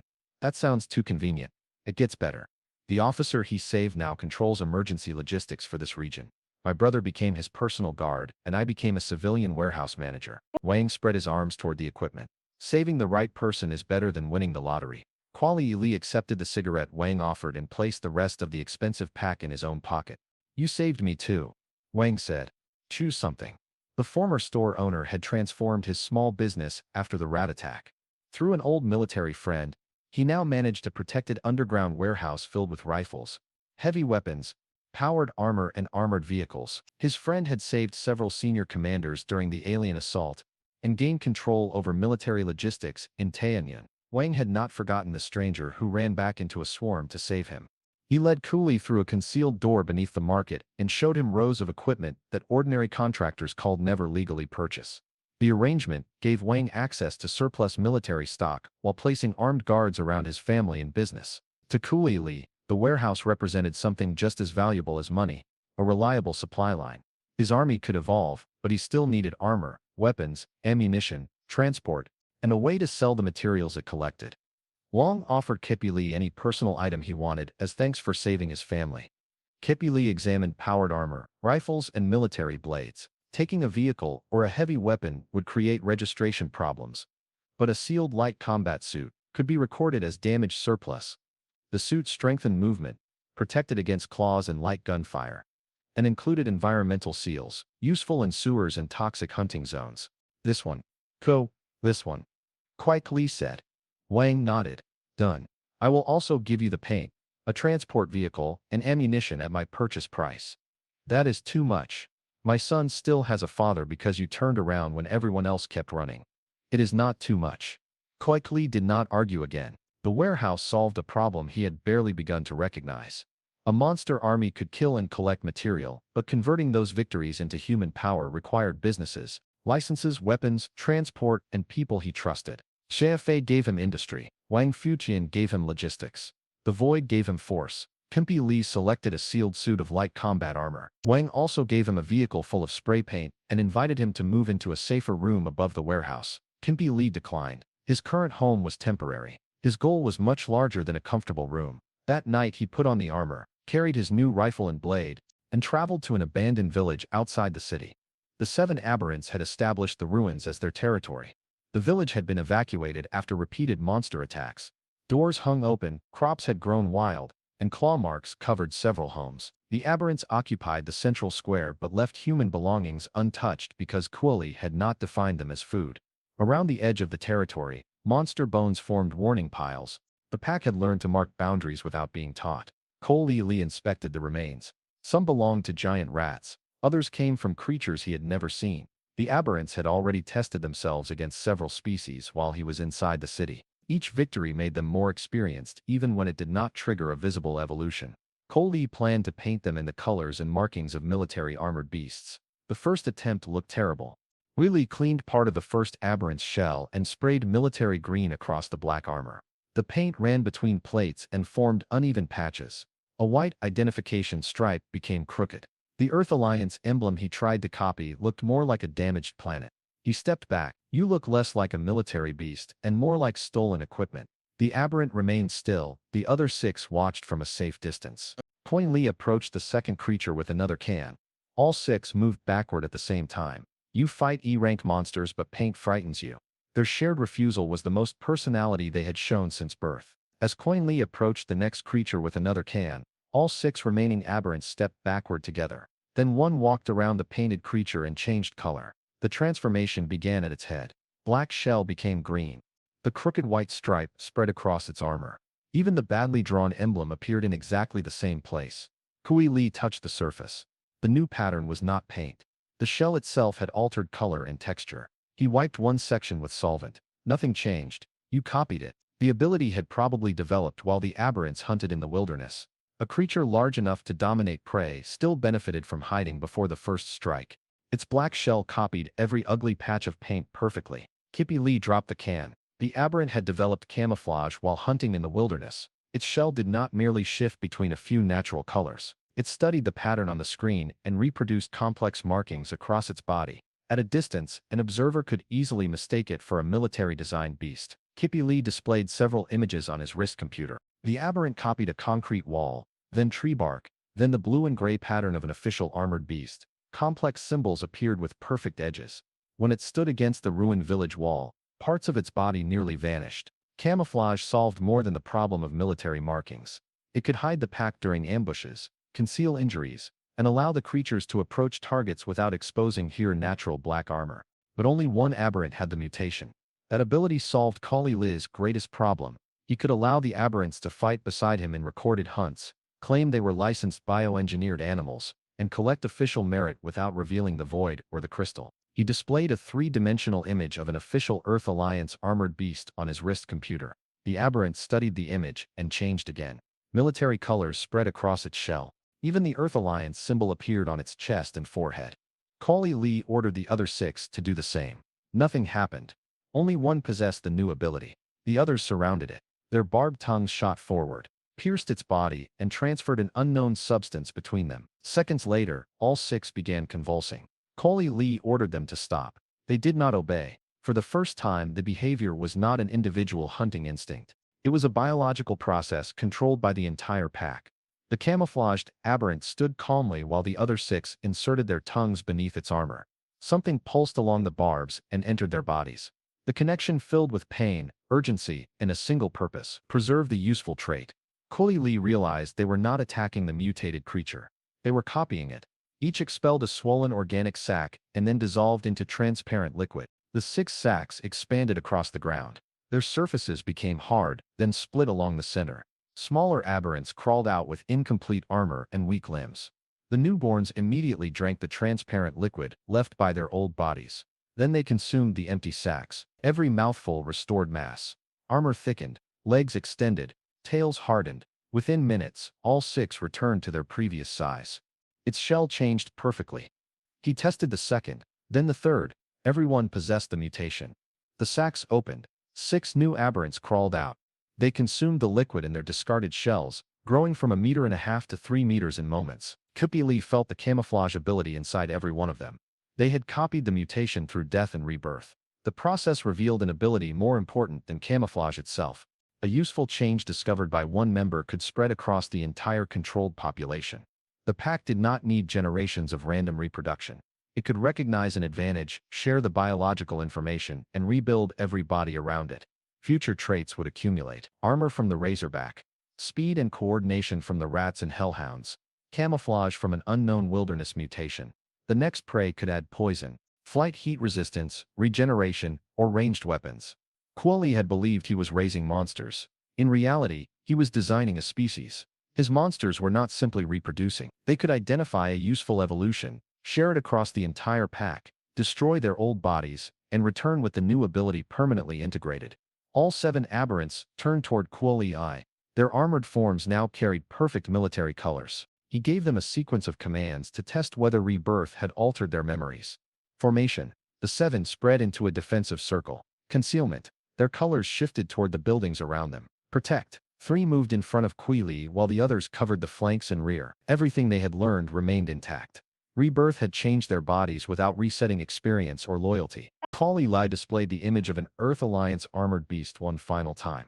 7 identical military patterns appeared in the darkness. Recorded from a distance, the pack would look like an expensive biological combat unit. Hunters might question how a poor contractor obtained it, but they would not immediately imagine an invisible dimension or an ancient crystal. The disguise was not perfect protection.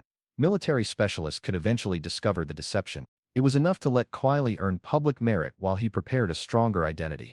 Through the mental connection, a single overwhelming sensation reached him: hunger. Cui Li looked from the creatures to the dark wilderness beyond the village. Every monster outside the city was now potential food. Every useful ability could become part of his army. And no one in the Earth Alliance knew that the most dangerous evolving creatures near Tianyun City belonged complete to him.